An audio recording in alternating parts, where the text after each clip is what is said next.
we don't hate to love. Gentlemen, what is good? Nobody in the house want to hear that. You had a valid point. I'm all smiles. I'm good. 18-game season. I think it's stupid that they complaining about the longevity of their careers. Either you in or you out. Last 8 seconds. It's weird because I never really changed my opinion like that. This university is built on hate. This is what greatness looks like. Welcome to the Hate Watch You.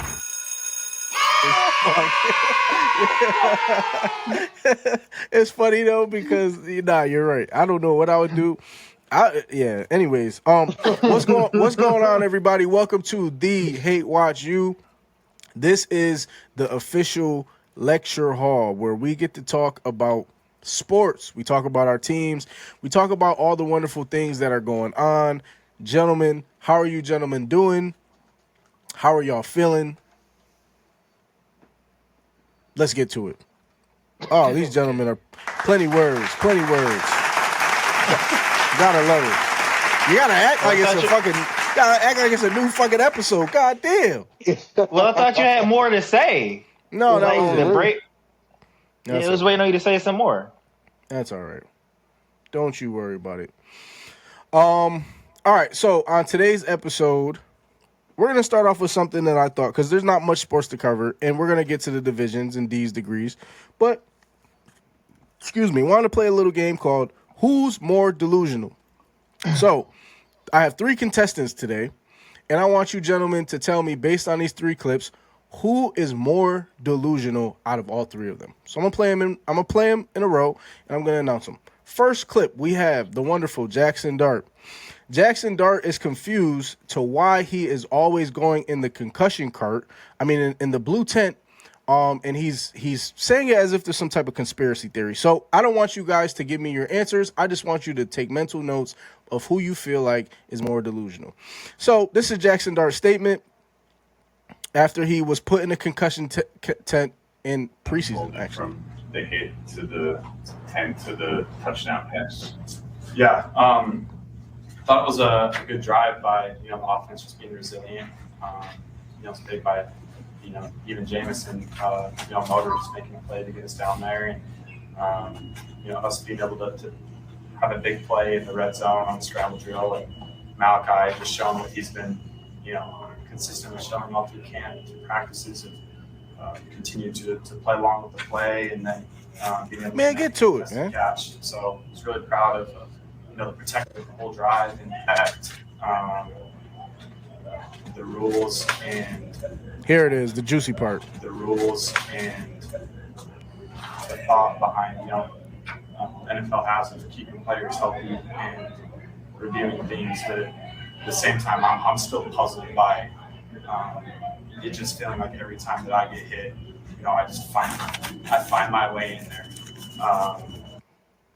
I'm going to pause that there. So basically he's saying every time he gets hit, he finds his way into the concussion tent. This is the hit, though, gentlemen. So just put a mental note of that, right? Him saying that he doesn't understand why every time he's hit, he has to go to the concussion tent. Contestant number 1. Contestant number 2, we have the wonderful, the once NBA Finals almost MVP, but they lost, Tyrese Halliburton, wrong Tyrese. He's confused to why a player of his caliber, his first game is in New Orleans.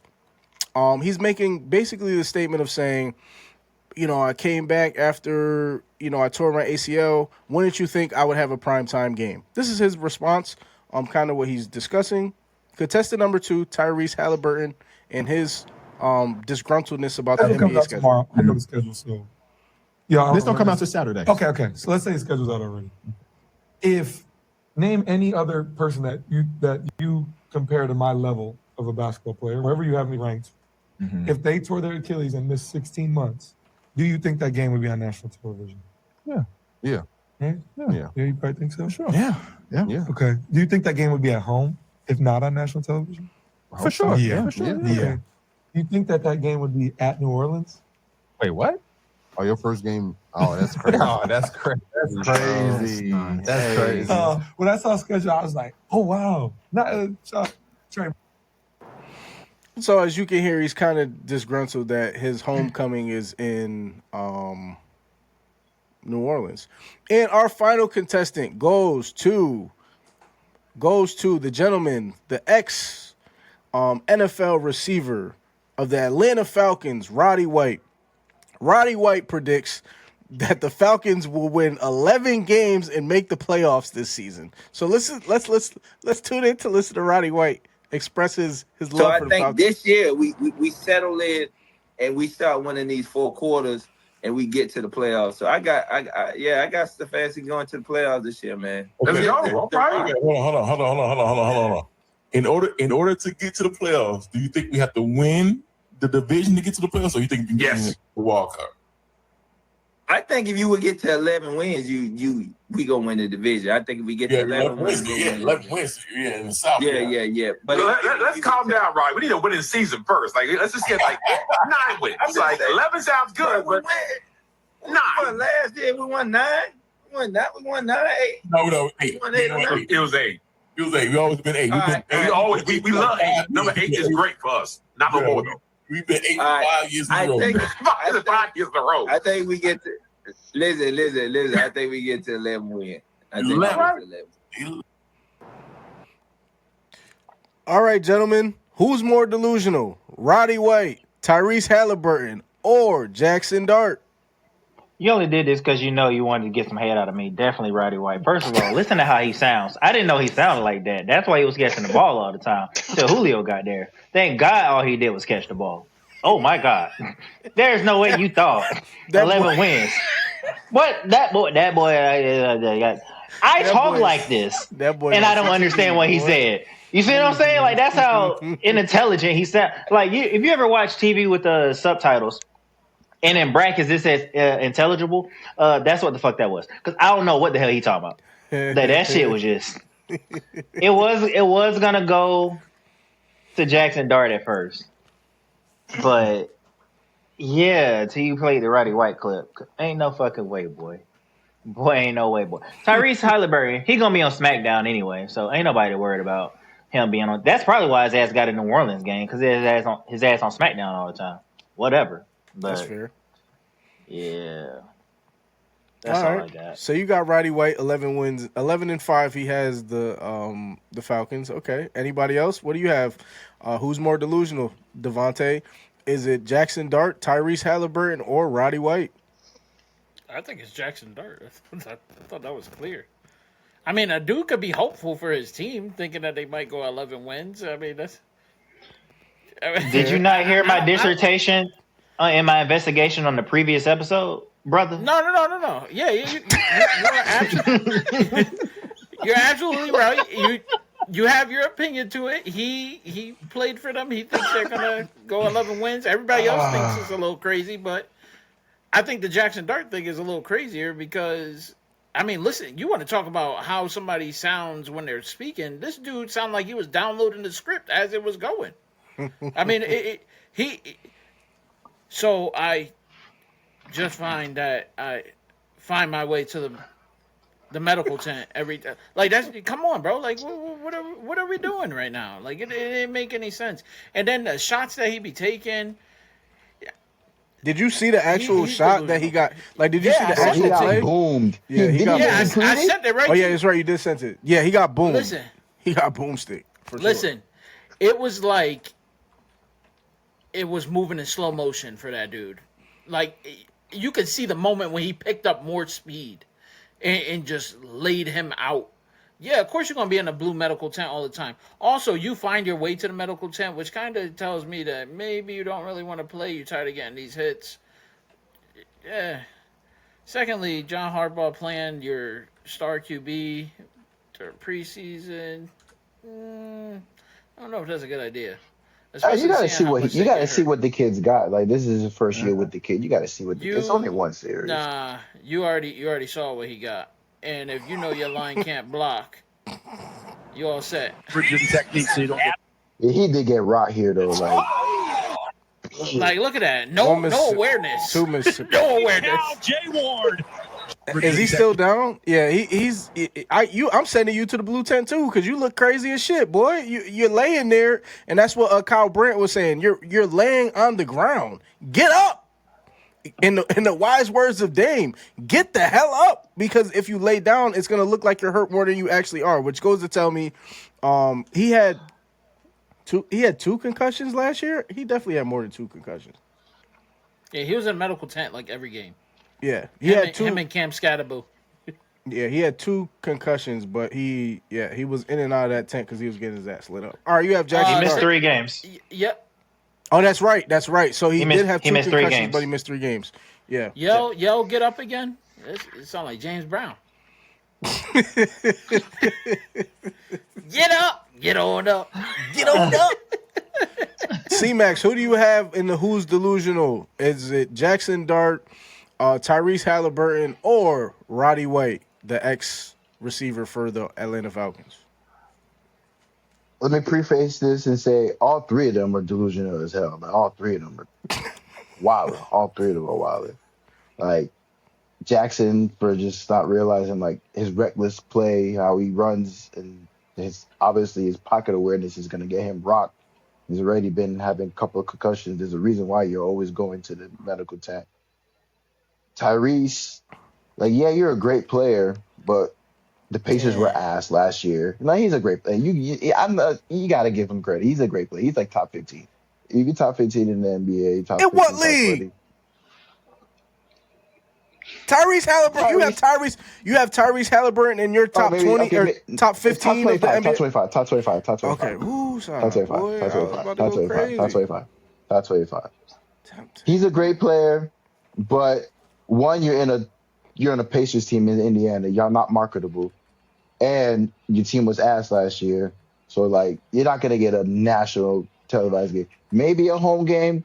Yeah, it sucks. You got to go to New Orleans and go play against the Jambalaya bandit over there in New Orleans. Mr. Freaknik himself. Freaky Z. Mr. Freaky Z out there. Yo, he likes nasty. He likes nasty builds, yo. Nasty builds. That dude. We're not even gonna go there. But yeah, you delusional, but the most delusional out of all of them, bro. I'm sorry, Roddy, dog. That division is so ass that the winner can be fucking 8 and 9. Like, what are we talking about? 11 wins? Like, who? 11 from who? Let's look at the Falcons schedule right now. Let me pull that up real quick. Let me see where these 11 wins gonna come from. Because I'm sorry, what? Well, I don't know. Now that I think about it. I mean, if you did tear down, hold on. If you did tear down 2 churches, I can understand why you have mustard seeds faith. So that's probably why. You gotta opening the season at the Steelers, and then home against the Panthers. That might be a win. Let's say y'all split the whole division. Falcons, Packers, y'all not winning that one. Falcons at Saints, so that's the one you'll lose. Ravens at Falcons, we're not even going to discuss that. Bears, Falcons, Bears. Niners, Falcons, the Niners, they call them the 49ers. I call them the 40 IRs because the substation be taking all their plays. Oh, okay, perfect. You pulled it up. Thank you. Niners. It's a little blurry, but no, yeah, we can see. Buccaneers at Tampa. At Tampa, so y'all lose that one. Y'all win the one at home. Or vice versa. It doesn't matter. Bengals, it depends. Is it going to be Joe Flacco or is it going to be Joe Burrow? Either way, they still going to cook y'all. Boom. Kansas City, Pat, nothing needs to be said. At Minnesota, Kyler Murray, maybe. So where are the 11 wins? I haven't even, 11? Roddy, what are we talking about, bro? I think they can get 9 or 10, but 11 is a stretch. Even though it might feel like one more, but that's 9 a or lot. 10? Ooh, Stefanski in that offense, he knows what he's gonna do. Bijan if you got the number 1 pick in fantasy, take Bijan. Take Bijan. He's gonna eat. Drake is gonna eat. It's the quarterback play. What are you gonna get from either one of them? Tua, gang signs, Suwu Tua over here. You got Mr. Do-Rag, when he even takes the do-rag off, he don't even got waves. You had all the time you be in the damn do-rag, and on your wedding day, you're wolfing and you don't even show the wave. that What is are we criminal. doing? He should have been locked Criminal. up that day. He should Like, have been what locked was worse, him or Steph not having a taper for his wedding? Like, what are we doing? Like, what are we doing? up. Him. That's crazy. You can't wear a do-rag all that time and you have no All the time, I waves. have no waves. No His waves. wife should talk about slaps. His wife should slap the shit out of him. Boy, go get a cut. Come back when you get a cut. Pow! And that would have been his. I think he's 25, right? Oh.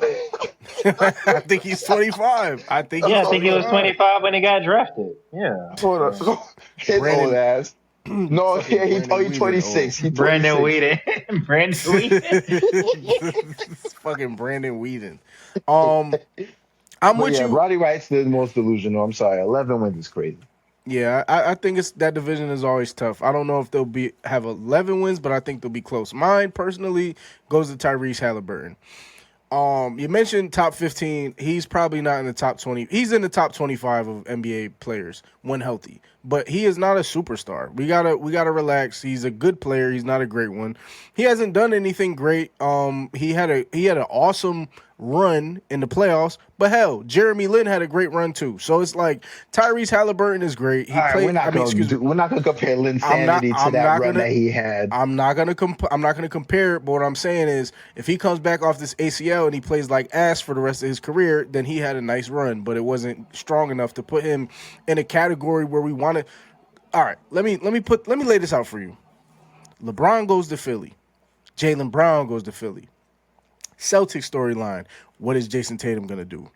Miami storyline, they get the Greek Freak. Chicago, they might have the next coming of the next superstar with Caleb. What's his name? Caleb Wilson, I think it is.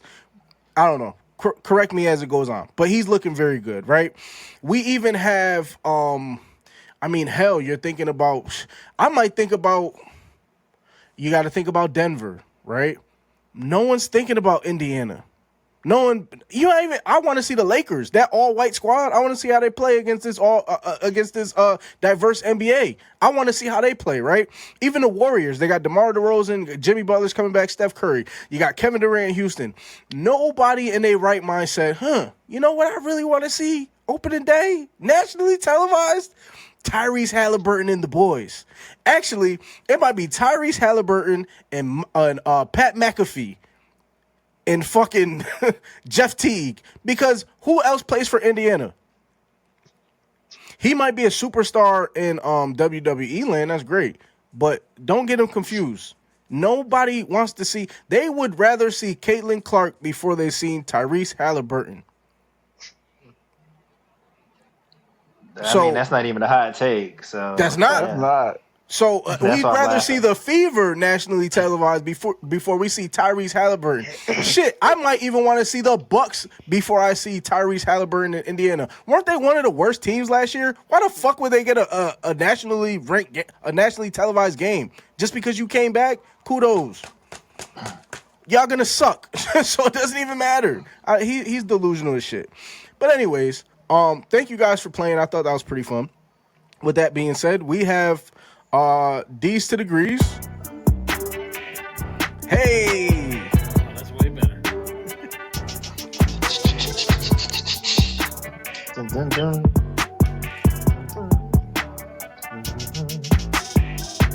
Welcome to D's to degrees, where Devontae, take it away, sir. Okay, so for the new followers, there are hints that you will be given. You got to guess a player. Does not have to be Hall of Fame now, which is great. So if you get it with one hint, Dean's List. You get it with two, high honors. You get it with three, passing grade. 4, extra credit. 5, slacker. You failed. Right now the series is 3-2. Which I kind of want to give them a little extra credit more, because 2 of those wins came from guys that work at ESPN that can guess it without me even giving a hint. So we'll see where we get with this one. This guy that I have played for Colorado in college football. He was drafted in the second round, and I'm going to give you the years that he played. Give me 1 sec. Colorado. Yep. Drafted in the second round. Yep. Drafted in the second round. Played for Colorado. Yeah, give me the years he played. That might help. Marshall Faulk. No. I tried. He tried to be like y'all. I try to get one off the cuff. There's not many Colorado like really good players. I mean, there is, I think, but I'm not sure. You don't really hear about Colorado as like a institution like that. No phones or nothing like that. No. He played for 11 seasons. In the NFL? 11 seasons, yep. 95 to basically 2005. So he Isaac played Bruce. for one of the 4 teams. Yep.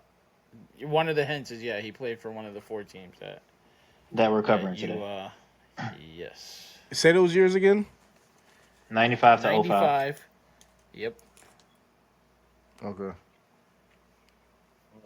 So played football at Colorado, drafted in the second round.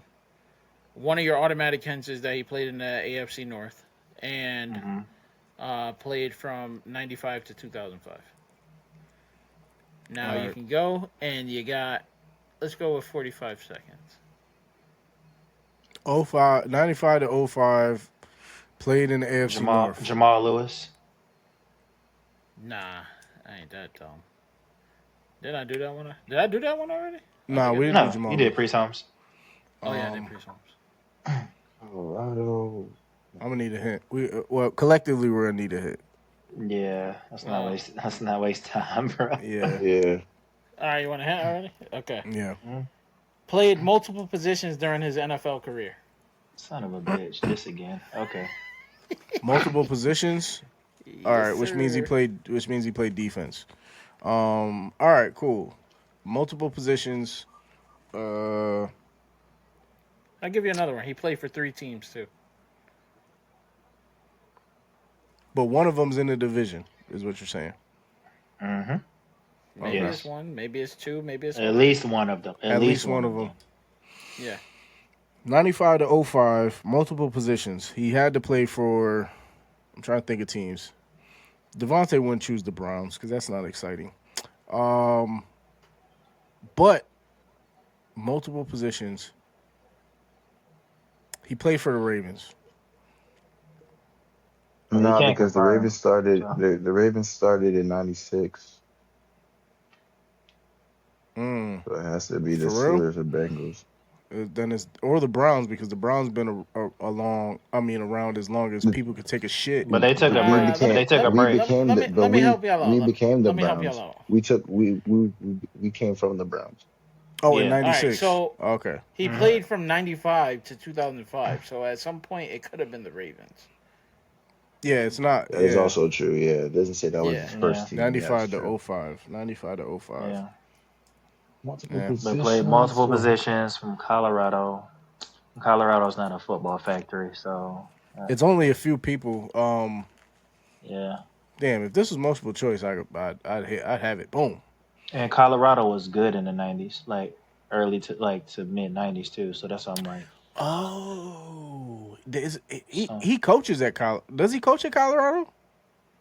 I have no idea. Try to. Who are you thinking? I don't know. All right, I'll give y'all 10 more seconds.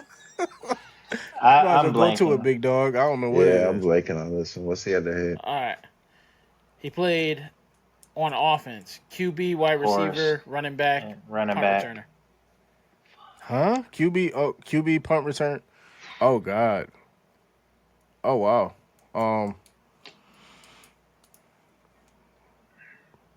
95. Colorado had a shit ton of good running backs. Antoine Randall. Nope. No. Nope. And I give you 30 more seconds. He played high school football in Georgia. There's a lot of great football schools in Georgia, so that definitely doesn't help. Which one? Actually, that's still not going to help me, so it don't even matter. Hines Ward? Nope. Damn. Nah, Hines Ward. You said what positions he played? He played QB, quarterback, wide receiver, running back, and he was a punt returner. He played quarterback, wide receiver, running back in the NFL? Yep. He had to be like a specialty player though. Like he wasn't a quarterback like that. All right, ready? 5 more seconds. I'll give you another clue. Just give us the hint, man. All right. He made a Pro Bowl. One. He rushed. Yep. He rushed for 2,800 yards and 35 touchdowns, and he passed for 15,000 yards in his career. Jim Harbaugh. No.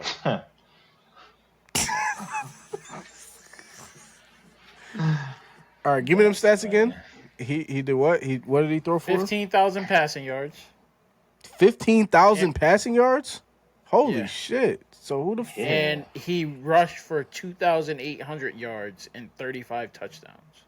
And he made 1 Pro Bowl. You guys know who this is. When I say it, you're going to be like, yo, that's crazy. This is the 90s. I don't know what college. I don't know what college you went to. Yeah, Colorado. No, I mean like I know what college you went to. I'm just not good with Colorado players. Is what I mean. But they're not a huge football factory. That's all. I'm in the deep water when we start talking about schools that these players came from. The NFL stats I might be able to get it, but yeah. That's usually where I'm at too. College towns. 15K threw for 1,500 yards, 15,000 yards. Ran for 2,000 yards. Ran for 2,800. Between 95 and 05. 15 seconds. Cordell Stewart. Boom. Hey! I told you guys knew it. Nice job. Yeah. Okay. Thank you, God. Grade, my guys. Thank you, God. He came down and just went like bloop. Damn. Cordell Stewart rushed for 2,800 yards, 35 touchdowns, had 15,000 passing yards. Was nicknamed the Slash because he played QB, wide receiver, running back, punt returner. Yeah, because I was thinking about that. Like quarterback for the Steelers, Ravens, and Bears. Fucking Cordell Stewart. That's a great pull, man. He was a really good player. A great one. Yeah. What? Yeah, I wasn't trying to get y'all tied up, man. This was a decent one. Nah, this was good. I just didn't know. I didn't know he went to Colorado. Yeah, I forgot. I didn't know he went to Colorado. I asked for like basically. I started thinking about a bunch of players, right? And I remember this dude. Good player to me. He was all over the field, and for some reason I could never remember like why he was still in the league for that long. You know, every time you would think that he would be out, all of a sudden he's on a different team and he's playing backup, whatever. Yeah. But I chose him one. I figured he was in Georgia, so maybe you knew something. What school? Because he went to high school in Georgia. Hold on. What school? And you know why I thought? Why you find that out? You know why I thought Cordell Stewart? Because the 15,000 yards was enough, but it wasn't enough for like legacy. Yeah, like it wasn't a wow, but it also like. And I remember I used to play Madden, like 04, 02. I think Dante Culpepper was on Madden. What was that? 2001, whatever year that was. Around that time when he was on the Steelers. And I think Ray Lewis was on the cover of 05. Mike Vick was on the cover of 04, right? And those were the years that I was kind of messing around with different teams, obviously the Cowboys. But I remember Cordell Stewart because around that time, it was Cordell Stewart. He had the Bus, right? Jerome Bettis, I think, played at the same time as him. And that's when he had that the defense it wasn't the defense that we knew, but they were getting there. Like, they were really good. And I'm trying to think who else he was throwing to. Who the fuck was he throwing to? I'm gonna figure that out. Was he throwing the Hines Ward in Randall? I think he was. He was, right? Yeah, he was. Because he played there. He played there from 95 to 2002. And then he went to the Bears in 2003, and then he played for the Ravens 2004 and 2005. But his second to last season with the Steelers wasn't he there before the AFC Championship game?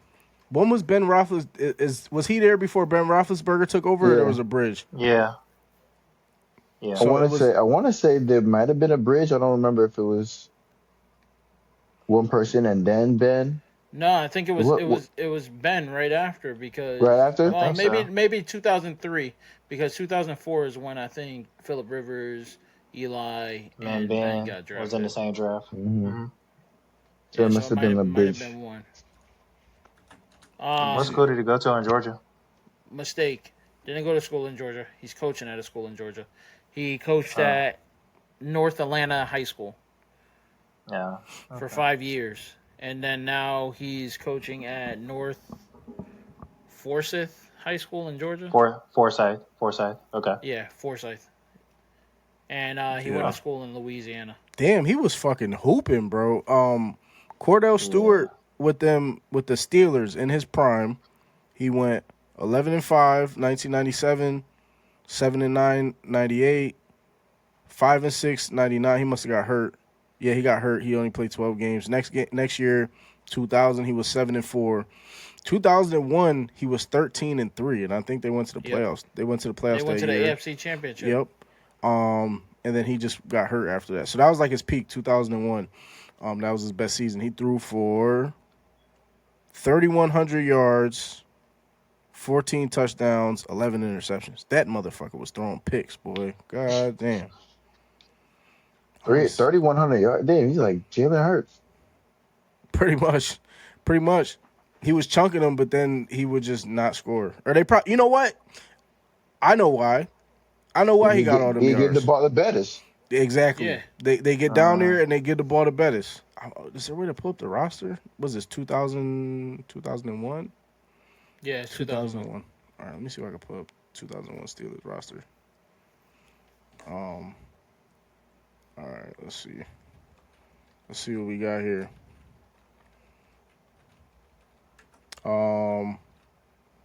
2001 Steelers roster is. Put the shit in order, bro. What the fuck is this? It's like showing me every single player.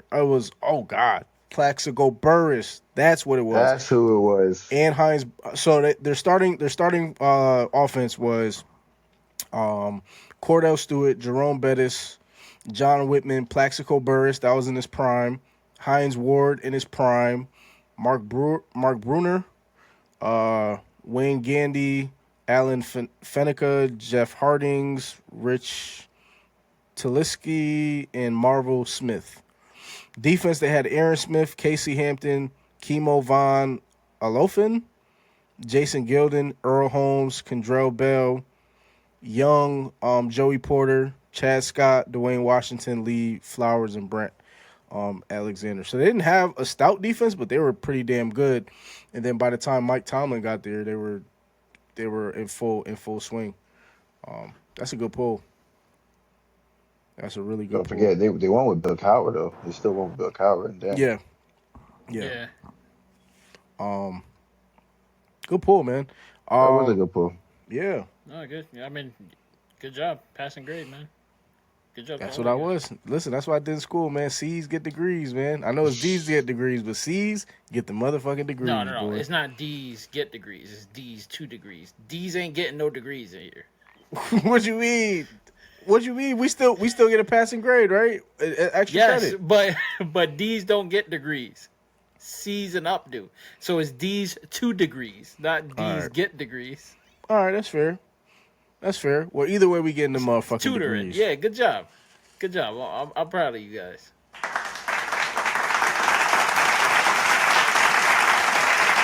All right, y'all know what time it is. C-Max, you know what time it is? Yes, sir.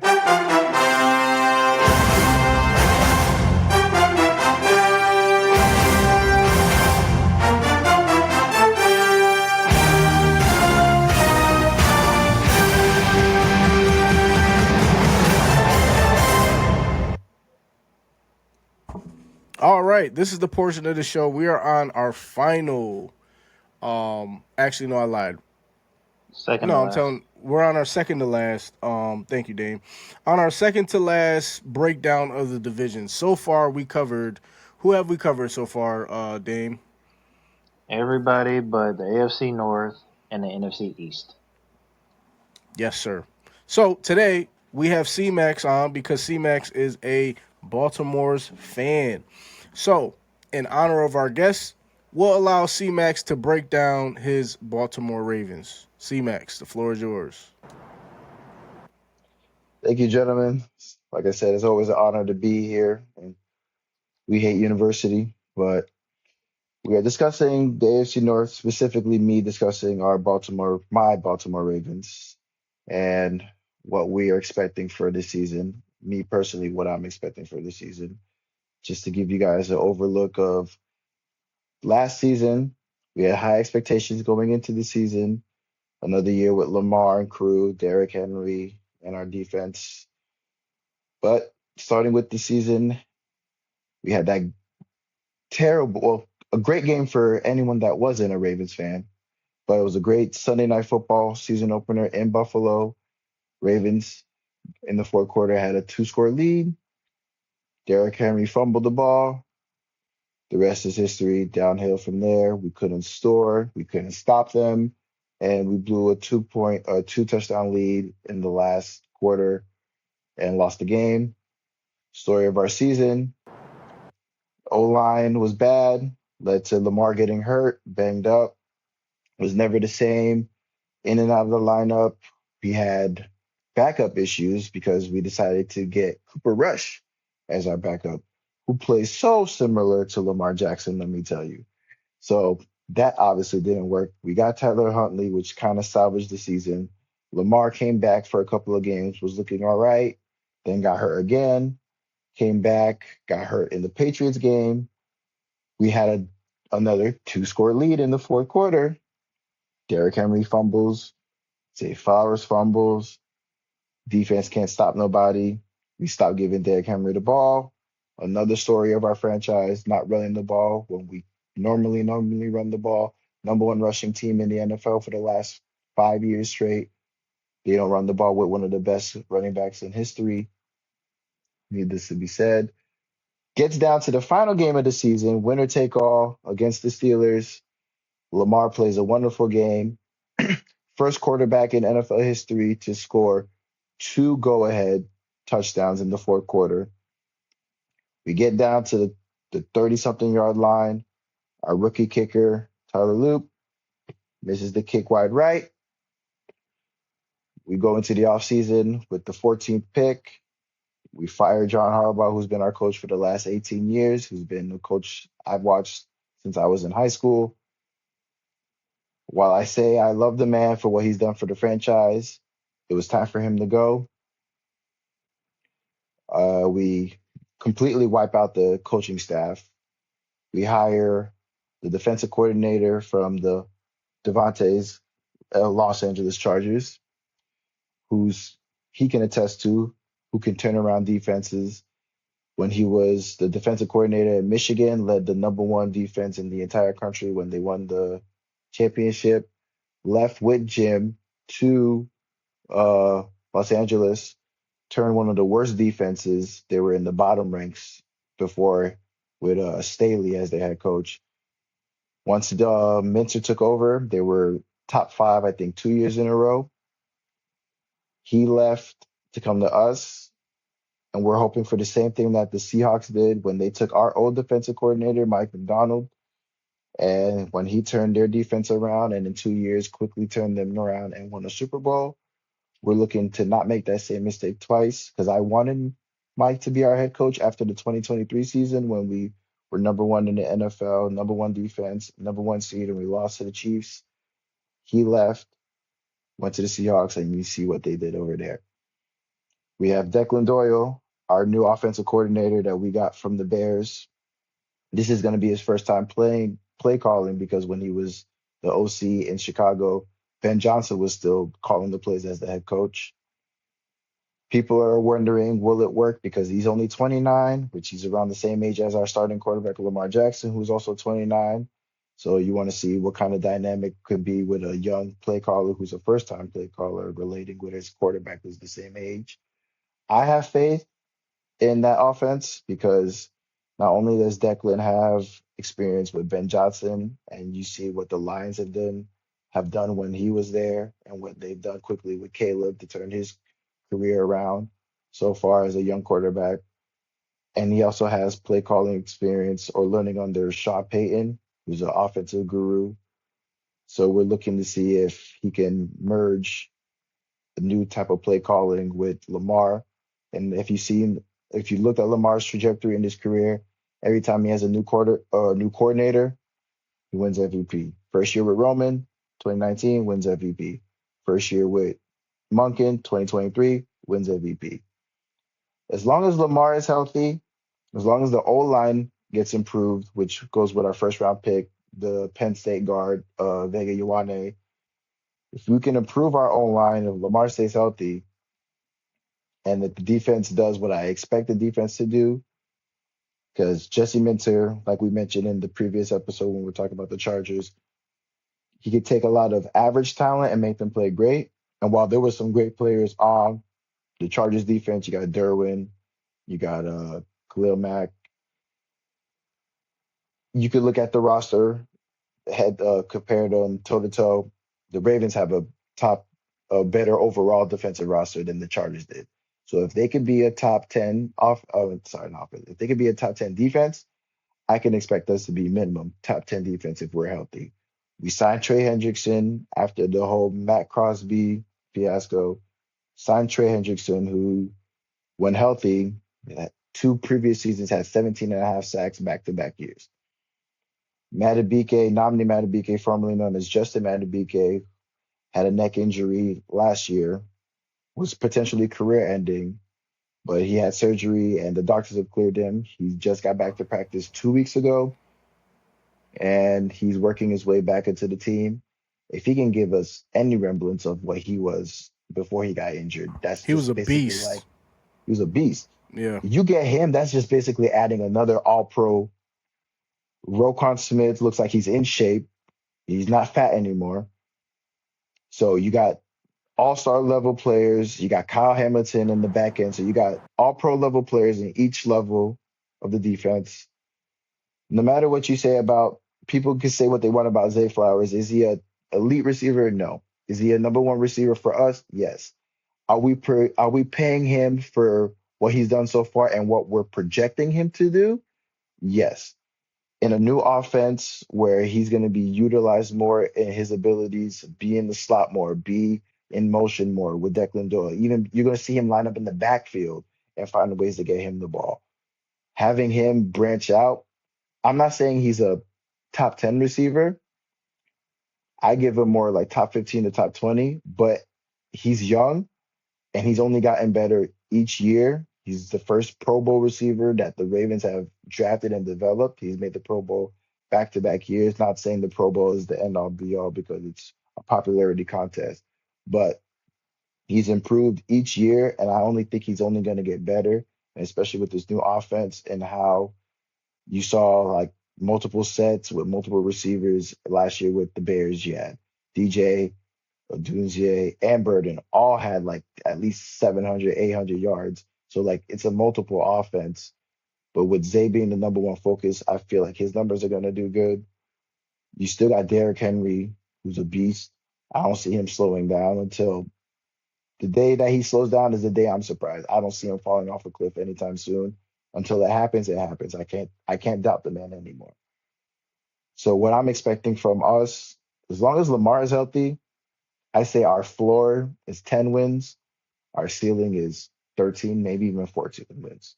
But as long as we're healthy, as long as Lamar is healthy, I see us winning the division. But we don't care about the regular season at this point when it comes to Lamar and the Ravens. It's all about playoff success. We know that he struggled in the playoffs. The team has struggled in general in the playoffs. So it's all about just getting to the regular season. Whether he wins an MVP, cool. It's another thing to add to the accomplishment and resume. We care about Super Bowls. He cares about Super Bowls. So get through the regular season, and then January, who plays the best, and at that point, it's all up to who's the hottest team at that point. But I believe we won the division. Second place, if the Bengals are healthy, if Joe can stay on his feet, they're going to have a high-powered offense as always. They have made some improvements on the defense by getting Dexter Lawrence. So we'll see what they can do. I'm not too optimistic on their defense, but as long as Joe is healthy, they'll be fine. I can see them being in the wild card. Steelers, they're the Steelers. Like, they'll be competitive. They got white, fat Mike Tomlin when they got Mike McCarthy. So I don't really see them being more than a 9-win team. They're going to flirt around, waste another year of Rodgers. This is going to be his last year. He's not going to make it to the playoffs, I believe. We played him at the last game of the season. We're going to take that man to the back shed like Old Yeller and just put him it down. is what it is. Hey, you know what I noticed? Browns. What's up? You know what I noticed about your schedule? You play all of our teams in primetime games. Isn't that crazy? Isn't that crazy? Let me see. I mean, it's Lamar Jackson. Lamar Jackson got to be prime time. It's like I know, but it's kind of crazy because I mean, y'all got a Rio de Janeiro game with Dallas. Y'all got a Sunday night game with the Falcons. You got a Thursday night game with the Jags, and you got a Monday night game with the Chargers. Crazy. Or I forgot. And a Thursday night game with the Bengals. Dame got two teams. I forgot. I was like, wait, Jags. I was like, yeah, and the Thursday night game with the Bengals. Yeah. Yeah, don't let Trey fool you. Yeah, he wanted to let that shit slide that he's a Bengals fan too. Wait a minute. What? I'm not. I can't. You know what's funny, Dame? Thank you. Get him, Devontae. Why am I just hearing this right now? I'm not a Bengals fan. I'm not a Bengals fan. And I was gonna say something the last time we was talking when he said I'm a diehard Cowboys fan. I like smirked a little bit because I was like, man, I remember when you was like, I quit. I can't do this team anymore. I'm about to become a Bengals fan. And I did. I remember that. That was last season. You know when no, it wasn't last. It was 2 seasons. It was 2 seasons ago. But you know what the crossroad was? Oh, I remember now. All of a sudden, you I never said that I did it. Oh, got him. No. Let the record state. I never said that I wasn't. I just said that I chose to be a Bengals fan and then I stopped because what I realized was, in all seriousness, my theory is this. First of all, my theory is this: as a man, you get 2 chances to change your team or to add a team. When you're a kid, you choose your team. If you choose to be a fan of your dad's team, your uncle's team, whatever, that's who your team is. Then you get old enough to a point where you have a decision to make. Where you could be like, I don't really want to be a fan of this team anymore because blah, blah, blah, blah, blah. Everybody gets those 2 moments, right? That was my moment. Like, I think it might have been 3 years ago. I was looking for the picture because I wanted to bring it up. But I was like, you know what? I'm tired of Jerry Jones. So what I'm going to do is I'm going to choose a team in the AFC, and it was the Bengals. Ironically, the Bengals was just as ass as the Cowboys that season. So I said, you know what? I might as well just stay a fucking Cowboys fan because, like, there's no difference. Both the teams was ass, so it was kind of like, okay, like, this is cool. Like, watching the games, that's cool, but they're just as ass as the Cowboys. So I might as well go back to the devil I know. And then I went back to him, and I never spoke about the Bengals ever since. So it was quick. I did have a picture of it, but I couldn't find it, and I wanted to pull it up for you guys. But how fitting. That you don't have a picture of it anymore. No, I swear, I was looking for it with Ash. I was sitting there. I was like, damn, I can't fucking find the picture. I had it in my phone. I remember I posted it on Instagram, but I looked in the archives. It's not there. I might have deleted it. But she was like, you could just show a picture of, you could just have an AI. And I was like, nah, I physically had a picture of me with Bengals shit on, and I was proud about it. But that was back then, man. This is now. You know, we don't look in the past. That was this decade. The fuck are you talking about, Trey Tucker? It was, but now I can't. But now I can't be a fan of no other team. That was it. I had my opportunity to switch teams, and I didn't take it. So now I'm stuck. Now I'm stuck. I mean, no, I just wanted to point that out. Because the Bengals are a primetime game, and he conveniently just stopped. Yeah. Once he got to the Chargers. It's not my team. It's not my team. Dame, a tiger never changes his stripes unless you Trey.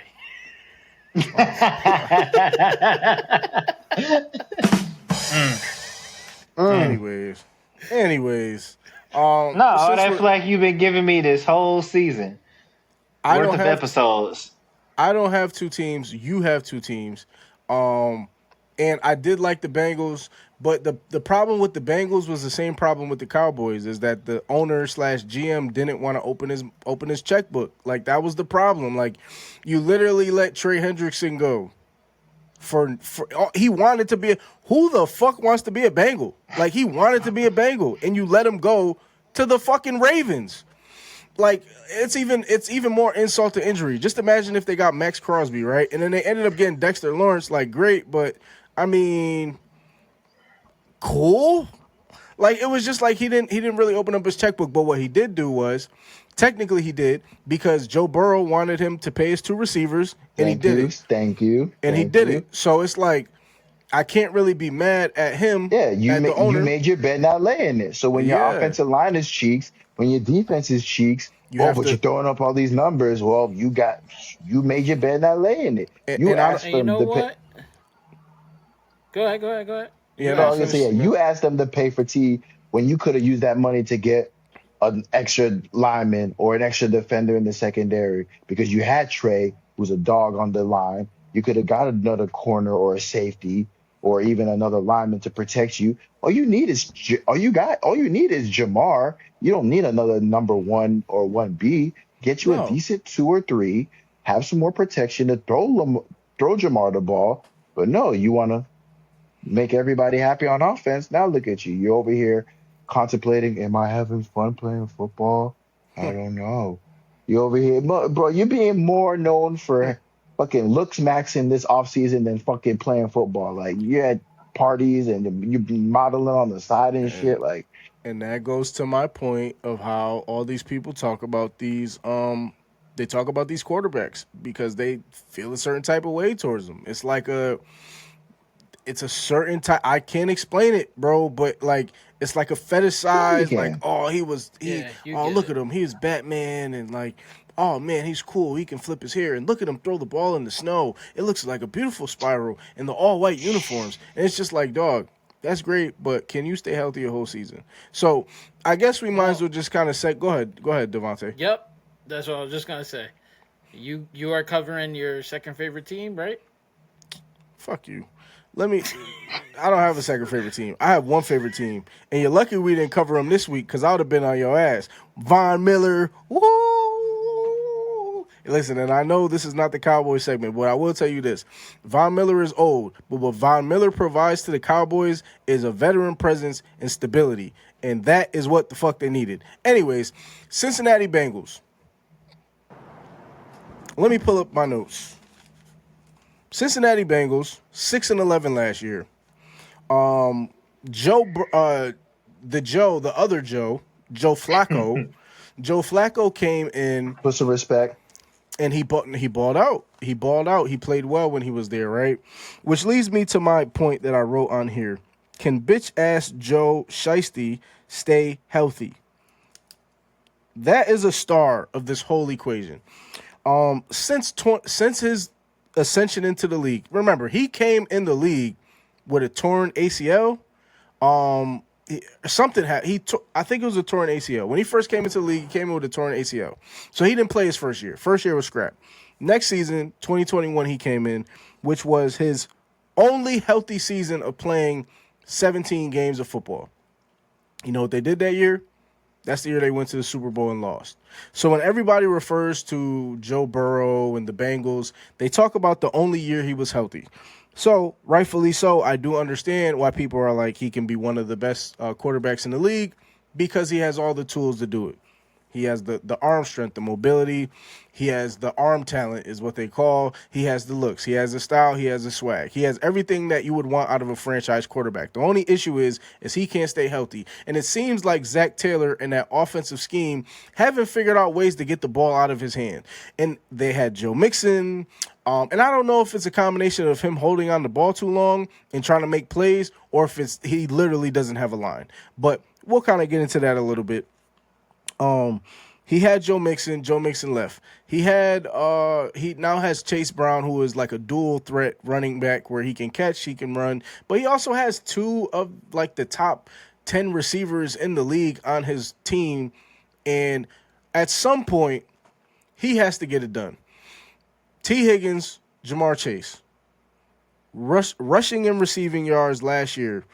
Rushing, they had 1,000 rushing yards from Chase Brown, who was their starter. Then they had Samaje Perine. And it is Andre Yoshavash. That's who it is. So Yoshi. When it came to receiving yards, Jamar, the Triple Crown winner, had 1,412 receiving yards with 8 touchdowns. T. Higgins only played 15 games. He was hurt.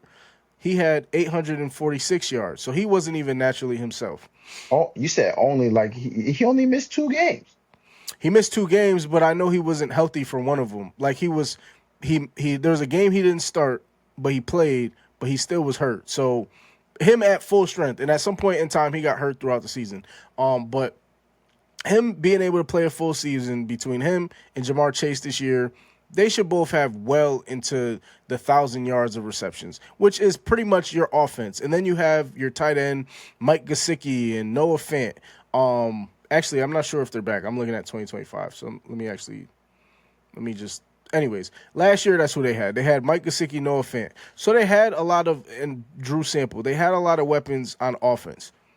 Then we kind of get to their Achilles heel, which is their defense. Their defense is terrible. Last year, their defense was bad. With Trey Hendrickson and the contract disputes, they were terrible.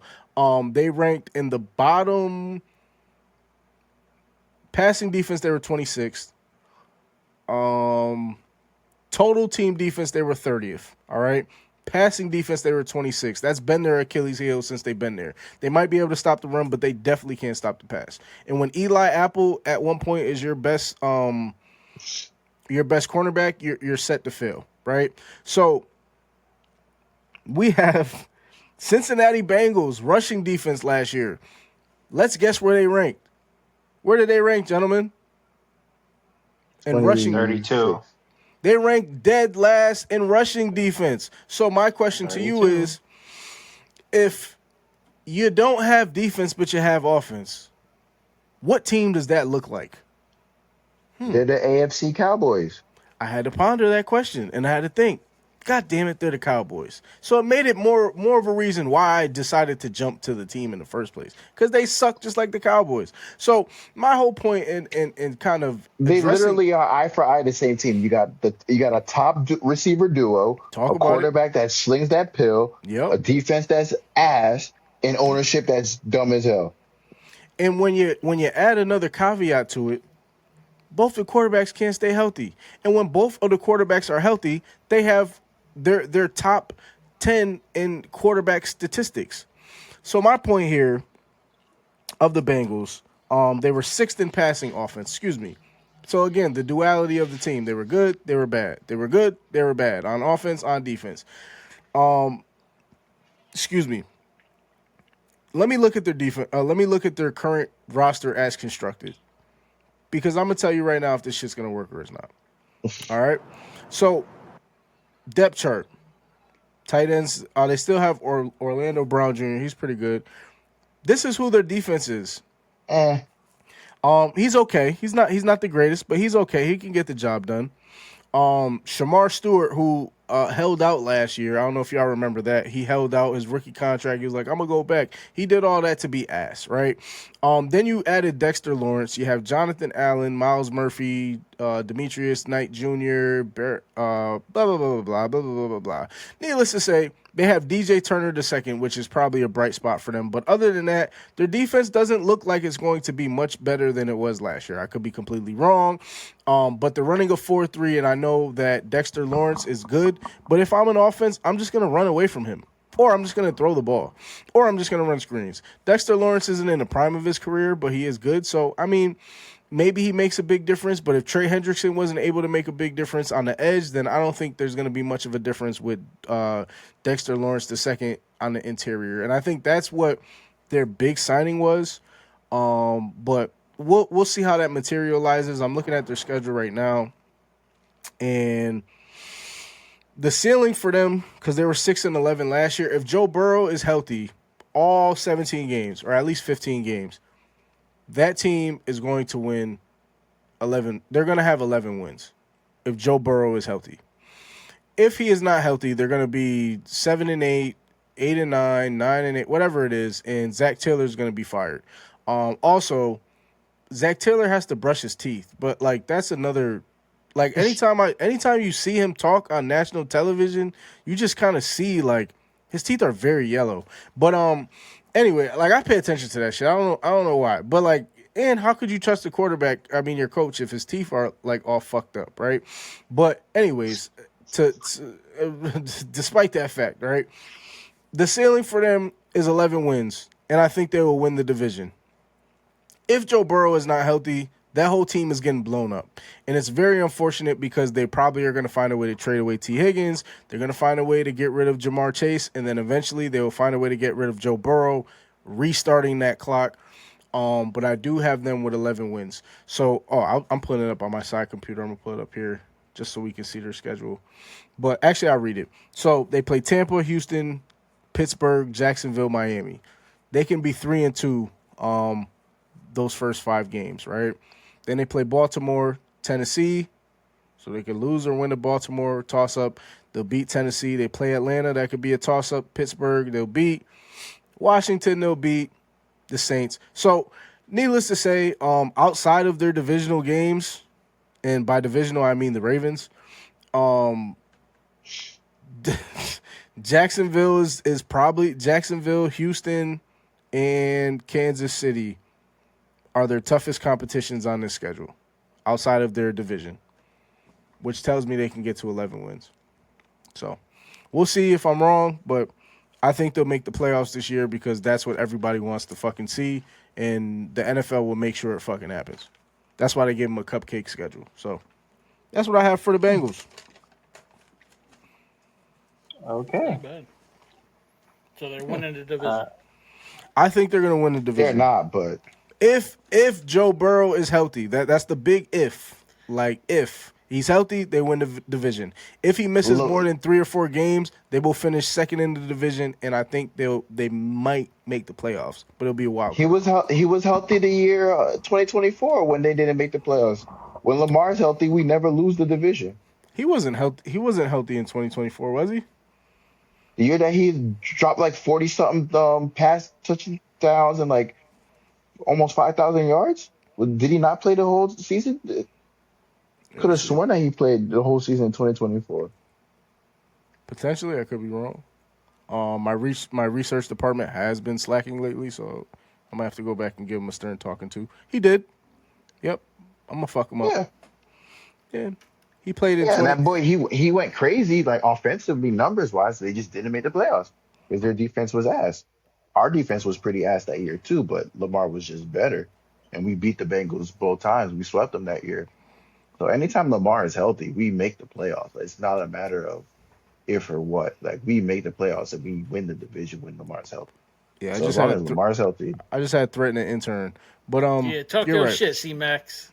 You're right. No, I mean, I'm gonna pop my shit. Like it's our division to lose. Like Lamar's healthy, we're winning that division. 2024, the last 2. 2024, he was healthy. 2022, he played 16 games.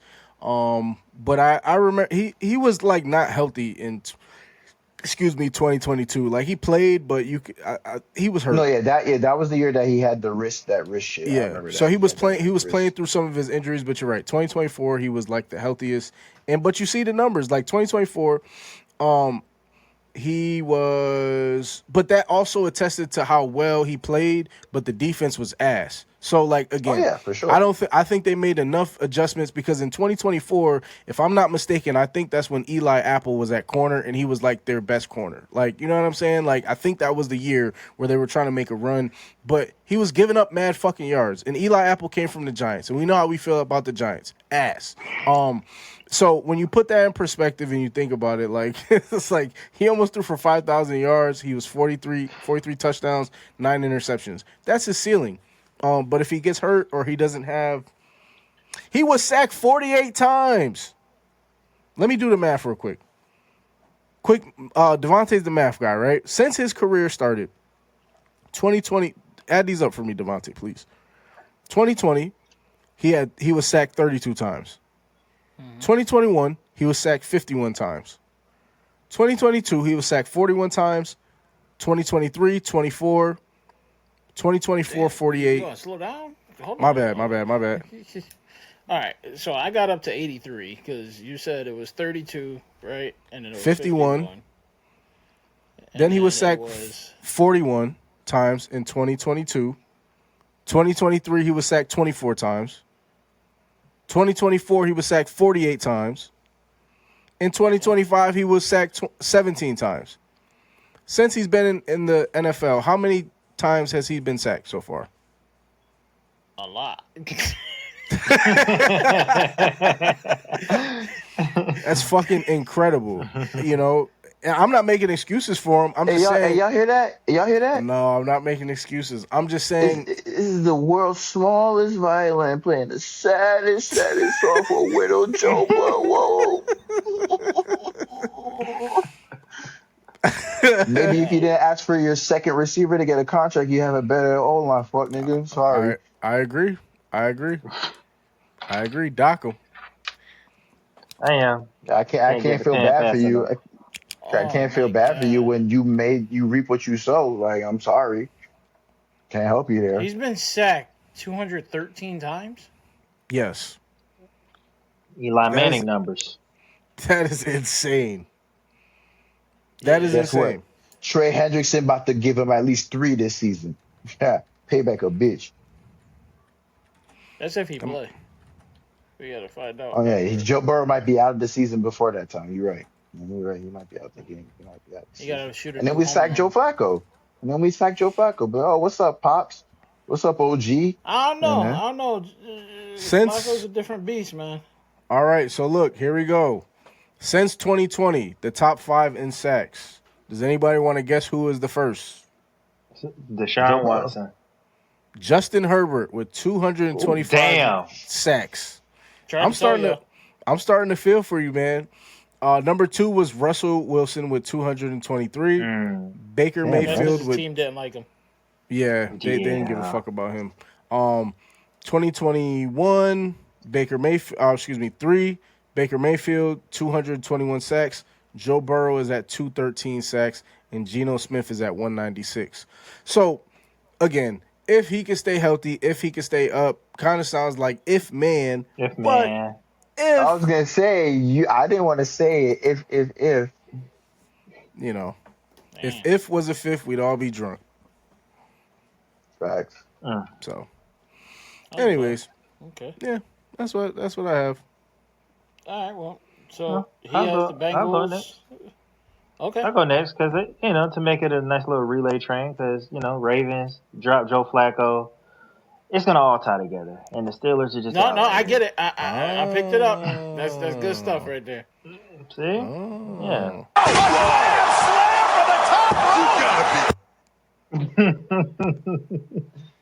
The bottom dweller Browns, 5-12, 4th in the AFC North last year. All right, the only team in NFL history named after its owner. So, not a color, but they had a 2-game losing streak, a 3-game losing streak twice, and a 4-game losing streak, all within the same season last year. Right? So, obviously not good. And then we have the quarterback carousel that happened last year. So, Flacco started the season. He ended up going 1-3. That boy. Don't even say his name. Don't even say his name. That's what I said. That boy. That's what I said. That boy from Fucking Oregon. Shame. He went 1-5. And then Sanders went 3-4. All right. And so, deeper diving into those numbers, they went 2-4 in the division. I forgot who they actually beat in the division. I think it was their last. They won their last 2 games in the season, so they were both division games. One of them just did not matter because injuries and playoffs and shit. But they went 2-4 in the division. Remember, Sanders went 3-4 as a starting quarterback. So Yeah. Sanders won 60% of their games, and he didn't start till like week 11. Crazy, right? Breaking down the numbers of the quarterbacks that played, Flacco, before he got shipped down the road to Cincinnati, he 815 yards, 2 TDs, 6 interceptions. Oregon boy, 937 yards, 7 TDs, 2 interceptions. Sanders, 1,400 yards, 7 TDs, 10 interceptions. Now, I'm going to jump the gun a little bit. Do you know how many pass yards that team had last year? Prior to them? No. Like, all last season, how many passing yards did the Cleveland Browns have last year? 2,700. You're close, C-Max. 2,807 passing yards. That means Shedeur Sanders didn't start till week 11. And I'm just throwing out an arbitrary number because it just sounds right. He went 3-4. But he was at least week 11, and he threw for 1,400 yards out of 2,807 yards. That motherfucker threw for half of their passing yards. And he didn't start till the second half of the season. Ass, bro. Oh, my gosh. I couldn't make this shit up even if I tried. They were 3-6 in one-score games. I've said it before. The good teams, they know how to win in one-score games. But the fact that you had 9 of them and you couldn't, don't get me started on that bullshit ass Shedeur game where he basically had the game won and it came down to a 2-point conversion. And Stefanski was like, "Nah, not gonna do that. Not on my watch. You fucking never mind." But anywho, Jiggable. I'm not trying to get that something like that. But You nincompoop. yeah, that. I was like, yeah. So the Browns, they were just not good on offense. I think they have the opposite problems as the Bengals and the Cowboys. Like the offense was just ass. Oh my gosh, the defense was at least mid, if not great. Like, but the offense was just ass. 16 points per game, 31st in the league on offense. 30th in total yards, 27th in rushing yards, 10 rushing TDs ranked 25th, 31st in passing yards. We already talked about that. Guess who was worse than the Browns in passing yards? The Jets. 30th in passing TDs. The Jets and the Titans were worse. And 26th in sacks allowed. They allowed 51. Yeah. All right, bro. The offense was like Waldo. Where the fuck was it? So the defense, on the other hand, at least decent. At least something to be like, oh, okay, let's at least tune in. 14th in points per games allowed, 4th in total yards allowed, 16th in rushing yards allowed, 12th in rushing TDs allowed, 3rd in pass yards allowed, 14th in 25 pass TDs, 3rd in sacks with 53. And of course, as you know, Myles Garrett had 23 of them. So yeah, he had almost literally half of their sacks. So yeah, the Myles Garrett led Browns defense, pretty decent. The only reason to watch the Cleveland Browns last year, there was no other reason. Oh, and Joe Flacco was a good story. Shedeur was a good story, but other than that, it was a circus. Let's be honest, it was a circus, right? As y'all know at this point, I have no ties to Cleveland. I remember my hate rant on Cleveland, but that was specifically for the Cavaliers. The Browns are just ass. Just, oh my gosh. Wait till you hear what I have to say about the Giants next week. Jesus Christ. But nonetheless, departures. We obviously know who left. Myles Garrett, right? 23 sacks left the building. And y'all allowed that to happen, I guess. Of course, he got traded for Jared Verse, who had 7.5 sacks and 3/4 fumbles with the Rams. So Jared Verse, no scrub, but he's just no Myles Garrett, and that's no slight to Jared Verse. Jared Verse is a dog. It's just it's hard to replace a bigger dog in the dog pound like Myles Garrett. Devin Bush left to go to the Bears. Njoku went to LA to the Chargers, and Cam Thomas went to the Falcons. He's not even gonna play. Who? And Njoku went to the fucking Chargers to be on the bench. Okay. I mean, I don't follow the AFC West like that, so I don't. I got my own problems. I just have him on my fantasy team, and it pisses me off because now I have to get rid of him. He's projected to do it. Why do you think that? That y'all aren't going to use him because that younger boy better be getting more reps than him. Yeah, Gadsden. And Mike Daniels don't run a 17 tight end system. He runs one and a bunch of receivers. He don't give a fuck about the tight ends. Trey, Njoku lines up in the slot sometimes. All right, bro. We don't have receivers. What? I know I got it. That is true. 100% I got it.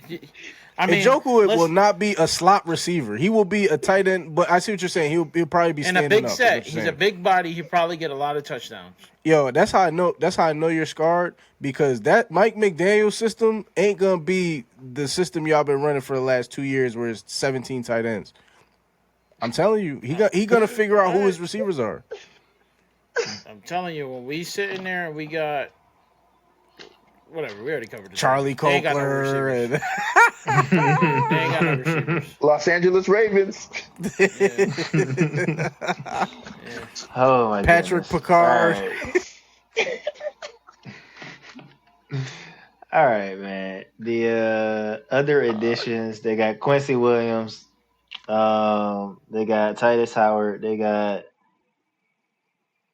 Elgton Jenkins. Goodness gracious.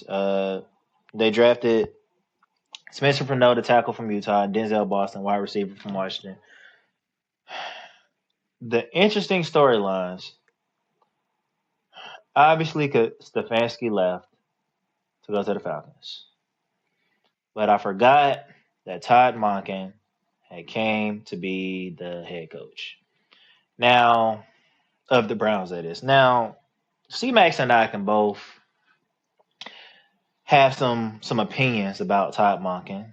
Obviously, he was the Ravens offensive coordinator when Lamar won one of his MVPs. And Todd Monken was the offensive coordinator at Georgia when Georgia went back-to-back. So, I'm trying to delicately put this. And there's no way to politely talk about ass, right? Todd Monken had an elite defense or elite weapons at his disposal. I'm sorry, he had McConkey, he had Bowers. Can't remember who else was there at the time that they went back to back, right? But he had some dogs, no pun intended. He had some weapons at his disposal as an offensive coordinator when they went back to back. And then you walked into a situation where you got Lamar. So I don't know what you're going to do in Cleveland. I'm sorry, I just don't understand what is in Cleveland that you're going to turn them into a formidable opponent. Now, you can get some good work done with Sanders for sure, especially since he had half of the fucking passing yards and only played 7 games to do it. Whatever, but I just don't see the Browns getting that much better. I give them between 4 and 8 games, and 8 is a stretch, right? Because Todd Monken, he's done some work, because Lamar has been injured at some point. He still had to make it work. Derrick Henry's been injured at some point. He's had to make it work. But this ain't the 21-22 Georgia team. This ain't anything Lamar Jackson has been a part of or Derrick Henry has been a part of. You don't have any of that. And you're not a defensive guru. So I'm sorry, you're just not. And so the defense is going to take a step back, obviously because Myles Garrett is gone, but you're just an offensive-minded coach. So what are you going to do? I don't see a lot of great things. I don't see a lot of improvement from the Browns. At worst, or at their ceiling is, like I said, 8 games is a stretch. Maybe they can take advantage of some NFC South teams who got to go to Cleveland in the late fall, early winter. But other than that, I don't see shit happening for the Browns. So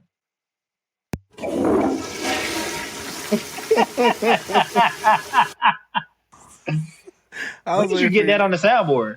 I just put it up there, but I was waiting for you to finish because I wanted to use that effect for just how ass. Taking the Browns to the Super Bowl, baby. Straight to the bowl. Yeah, it's sad, man. It's sad because for me, and I know Devontae feels this way as well, but like Shador deserves a chance, bro. I know that I know his dad showed up to the practice. I know the Sanders are big personalities. I get it, bro.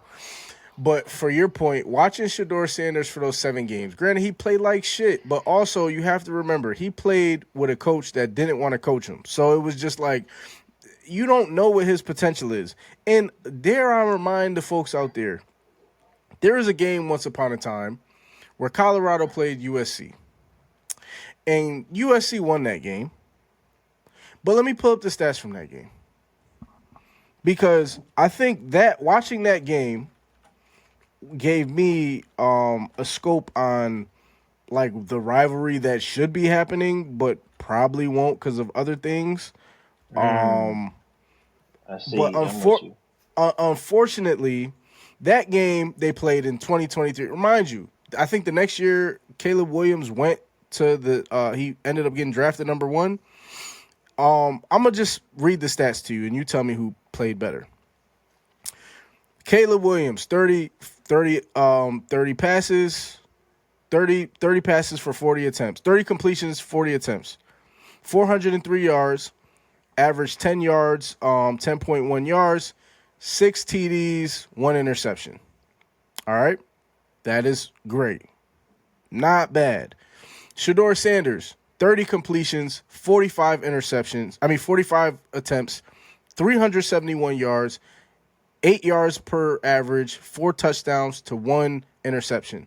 And then I'm like scratching my head because I guess that's his QBR was 56 and Caleb Williams was 92.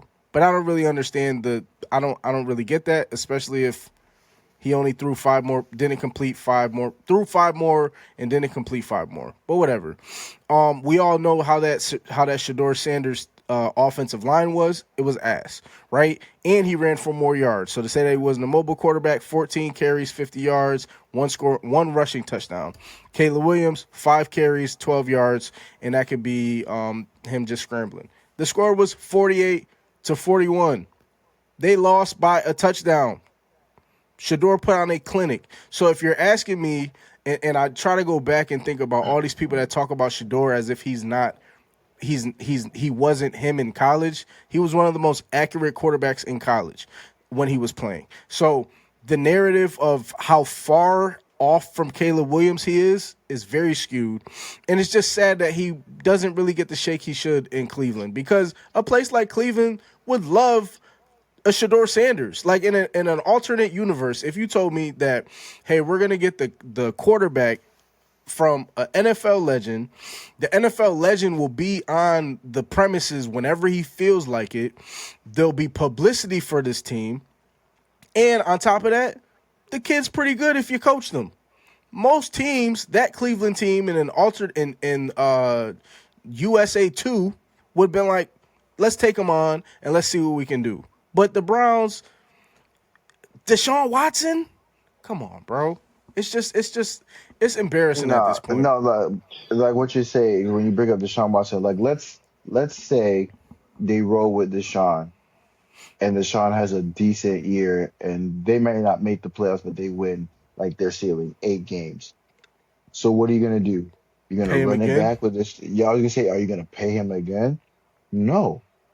Like, so see what you got in the young kid, and figure out if he's not it. Okay, then we got next year's draft because we're going to have a top pick. And that quarterback draft class next year is supposed to be good. So, but like you already have all that money tied up. Fuck that draft class. I'm sorry, C-Max, but my sentiment is every fucking year, everybody says it's a quarterback draft, and then you get to the year and they're ass. Don't let them convince you that this quarterback draft was supposed to be one of the best quarterback drafts that they could find, because this was the year after Shador. That's why they didn't want to pick Shador, because they were going to have a bunch of quarterbacks: Garrett Nussmeier, Caleb Klubnik, Drew Aller, and all these fucking people with Ty Simpson, with Federico Mendoza. Fuck that. Every year ain't going to be a quarter. You only got Arch Manning coming out of the next quarterback. I don't give a fuck about Dante Moore. That's it. Arch Manning. And Dante Moore could say he didn't want to go to the Jets, but guess what? You better have went to the Jets, because you going to go to a team worse than the Jets if you get drafted early. So you should have took the fucking Jets. At least it's in New York where you got shit to do. They're going to ship your ass to Cleveland if Shador he don't pan out. Anyways, my fault. This shit is crazy. I forgot about Nasty Man being on the roster. That's hilarious. When I was doing these notes, because he's who the fuck is he? He ain't gonna do shit. He gonna get out there. He's gonna be out there for like 4 games before he's gonna has health issues. I'm gonna say it like that, right? He's gonna play 2 games before he gets hurt. He shouldn't even play. Okay. You've been sitting him the whole fucking time. You might as well sit him and let him collect his money. I mean, he's gonna be gone. So who the fuck cares? You already took the loss. Mentally, you took the loss. So why would you play him? You're giving him the opportunity to think that if he does good, like you said, he can re-up with y'all. And he's not going to. So why the fuck would you waste your time doing that? Stupid. Well, poorly managed. You guys want to talk quarterbacks, right? I got a quarterback for you. It's one of the most hated / loved quarterbacks of all time. All right? Aaron Rodgers. So, yep. Which brings me to my team, the Steelers. Well, not really my team. I hate the Steelers. See what you did there. That was good. Mm-hmm. Yeah, somebody clip that. Yeah. What did I hate right? The Steelers? Because this you said that's my team. Yeah. Don't clip that. Don't clip that. I hate the Steelers, man. I hate the Steelers with a passion. So best in the AFC North last year by luck, because these stats don't make no sense. Points scored 397, 23.4 points a game, 15th in the league average. Total offense 25th in the league, below average. Passing yards 22nd in the league for the greatest quarterback that some would say ever played, most arm strength. Come on, bro. 22nd is terrible. Rushing yards 26th in the lead. Offensive turnovers, they were pretty good. He doesn't turn the ball over. We all know that. Third down efficiency, 15th in the league. Average again. Red zone efficiency, 11th in the league. Just slightly above average. Points allowed, 17th in the league. Total defense, 26th in the league. Passing yards allowed, 29th in the league. And last time I checked, the Steelers are known for defense, if I'm not mistaken. Doesn't seem like it right now, because they have the highest paid defense, terrible. I'll tell you that. Yeah, so I say all that to say I don't think that they're going to do shit this year. I think the ceiling for these guys... Oh, I'm going to get to him. So the ceiling for these guys, I think, is 9 wins maybe. The floor could be anywhere between 5-6 wins. They're going to average somewhere between 5 to 9 wins for this year. I think they might finish last in the division, if I'm going to be honest. Because... Say that one more time. I think they'll finish last in the division. That's no bias.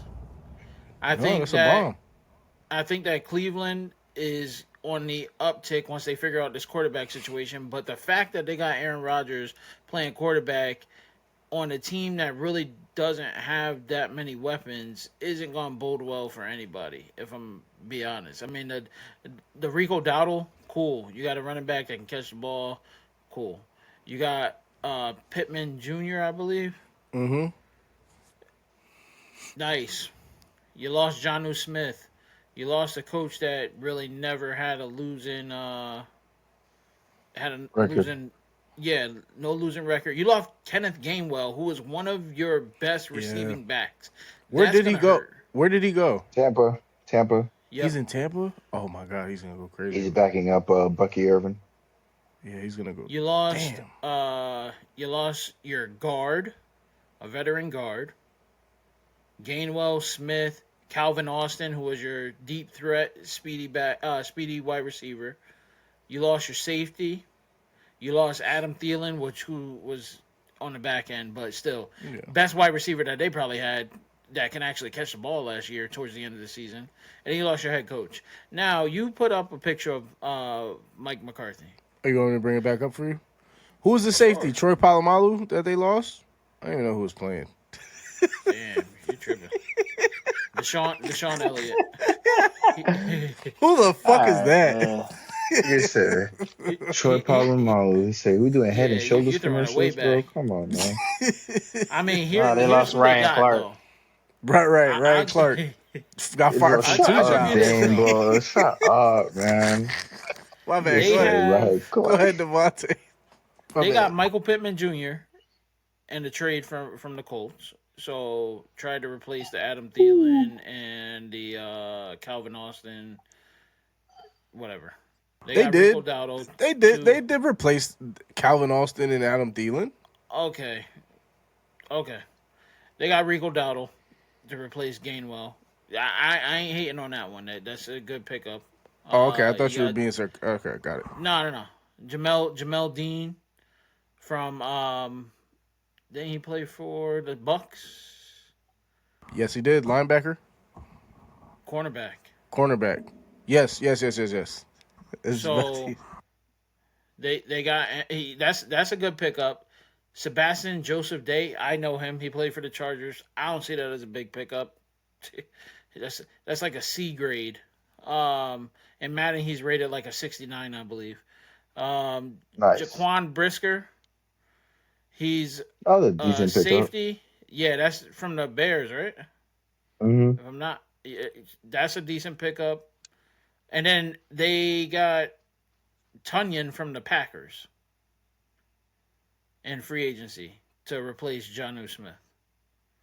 So, as far as draft picks, they picked up an offensive tackle in the first round that was graded in the second or third round because Philly skipped ahead of them and took their wide receiver. So, I mean, now I want to bring up this Mike McCarthy thing because I did a lot of research about him just because everybody, like, praises this dude. But in his first year, he sucks with every team that he's ever coached. So, when he first coached the Packers, anybody want to guess what the record was? 7-9. Close. 6-7. Nope. 8-8. No playoffs. But when he coached the Cowboys, what was he, Dame? He was nice. 6-11. He was 6-10.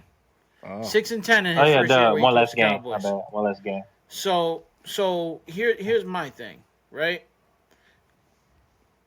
In every first year that he's coaching a team, he does not do well. So I don't see this being any different, especially with Aaron Rodgers, who's just out there just to be out there at this point.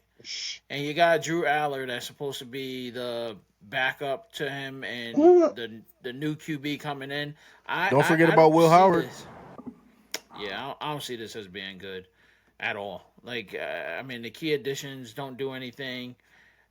The teams that they lost to last year didn't make any sense, but you can't hold that against them because it's a whole different coaching regime now. I see them probably going 7-10. 7-10, maybe last in the division. And they'll be last in the division because the Browns will beat them out by having more divisional wins. Just before you go, Dame, just a correction. Sebastian Joseph Day's Madden rating is a 78. 72? 78. 78? Yeah. Yeah, they just somebody playing with the stats. You hate him. Stats, bro. Somebody putting the ratings up a little bit. Because, nah. Decent player, but close to a B rating? No. No hate. No hate, but, like, he ain't do nothing for me. So all hate. It's cool. This is what this is built upon. I was going to say, that's what this is. Yeah, that's fine. Dane, what were you about to say? Would y'all like to hear the division winner projection and odds. Yes. Or how many wins the teams are predicted to win. Over and under. Ravens Ravens projected 11 to 13 wins. Bengals projected 10 to 12 wins. Mm-hmm. Steelers projected 7 to 9 wins. Browns projected 4 to 6 wins. So all of us was pretty much spot on about what teams we covered. I think the Browns have more potential to win. If they start Shador, if they actually let Shador run the fucking team, I think they can be like an 8-win team with his first year as like an actual quarterback. I think they can win about 7 or 8 games with him. But that's if they let him do it. You know? That depends on how if he actually gets rid of the ball though. He has the Caleb Williams, Cam Ward type of decision making. Where they're holding on for the ball too long. That's why there's so many sacks. But they also had to, and I'm glad you mentioned that. They had to be coached out of that, but they had to also experience doing it. Like, he's getting penalized for for doing it and not even getting to be able to be coached out of it, which is like, how the fuck is he supposed to see the field, read the defenses if you don't allow him to make his mistakes? It's kind of like he's being held to like a standard that is not not to say it's not attainable, but it's just like you drafted him in whatever the 5th round, so treat him like that. If that's the case, you can't draft him in the 5th round, give him a starting opportunity, and then treat him as if he was supposed to be first. No, you didn't feel that way. So, yeah. Let me give you this quick note on Mike McCarthy too. Yeah, tell us. I meant to say this. First year, always a shitty year. Second year, playoffs, both teams. Went from 8-8 to 13-3, and from 6-10 to 12-5. So second year might look a lot different. Yeah, I was gonna say he's not bad with that second year is gonna be no Rodgers. So who's he gonna have? Drew? But historically, Mike McCarthy is a good offensive coach. He's a pretty good offensive minded coach. So whether it's Drew Aller, Will Howard, he will have. It won't be Mason Rudolph, but he'll have somebody on that offense where he can turn them into something. And I think because you got to remember the year before the last, Will Howard was a part of that quarterback group. And then the following year, Drew Aller was a part of that quarterback group. And then he got hurt and Penn State sucked. So it's like these are quarterbacks that were supposed to be good, but all of a sudden we stopped talking about them on draft day. Can you name any good Penn State quarterback? Let's go on the list. It's like Ohio State all over again. Like, you can't really name anybody outside of Herb Street. And he doesn't even play. So he played at Penn State? He played at Ohio State. Oh, got it. So, like, I don't know. The Big Ten is weird. The Big Ten is weird with quarterbacks in general. Now, with Christian Hackenberg. Who the hell? No, exactly. Never played a regular season snap. You know what, Dame? I mean, Devontae? There aren't any. I think you are. Noticing. I watch college football a good amount. Not as much as Dame, but like I can't never name none of these Big Ten quarterbacks, or they're good in the Big Ten because Big Ten runs the ball a lot, or they spread it out because they got nasty wide receivers. Outside of that, the quarterbacks have never been anything. What was it? Cordell, whatever his name was, the third string quarterback. Oh. No, not Stewart. Trace McSorley. Cardell Jones. Yeah, Cardell Jones. You're talking about Ohio State. Yeah, Cardell Jones. Got a job because of what? He was good. Braxton Miller. Come on, bro. Yeah, you trolling right now. Justin Fields. No, Braxton Miller was tough in college. Okay, in college, none of them translate over into the NFL. I know. Terrell Pryor. Who's the last Big Ten quarterback that actually had a decent showing in the league? JJ McCarthy for like a game? No. Shut the hell up.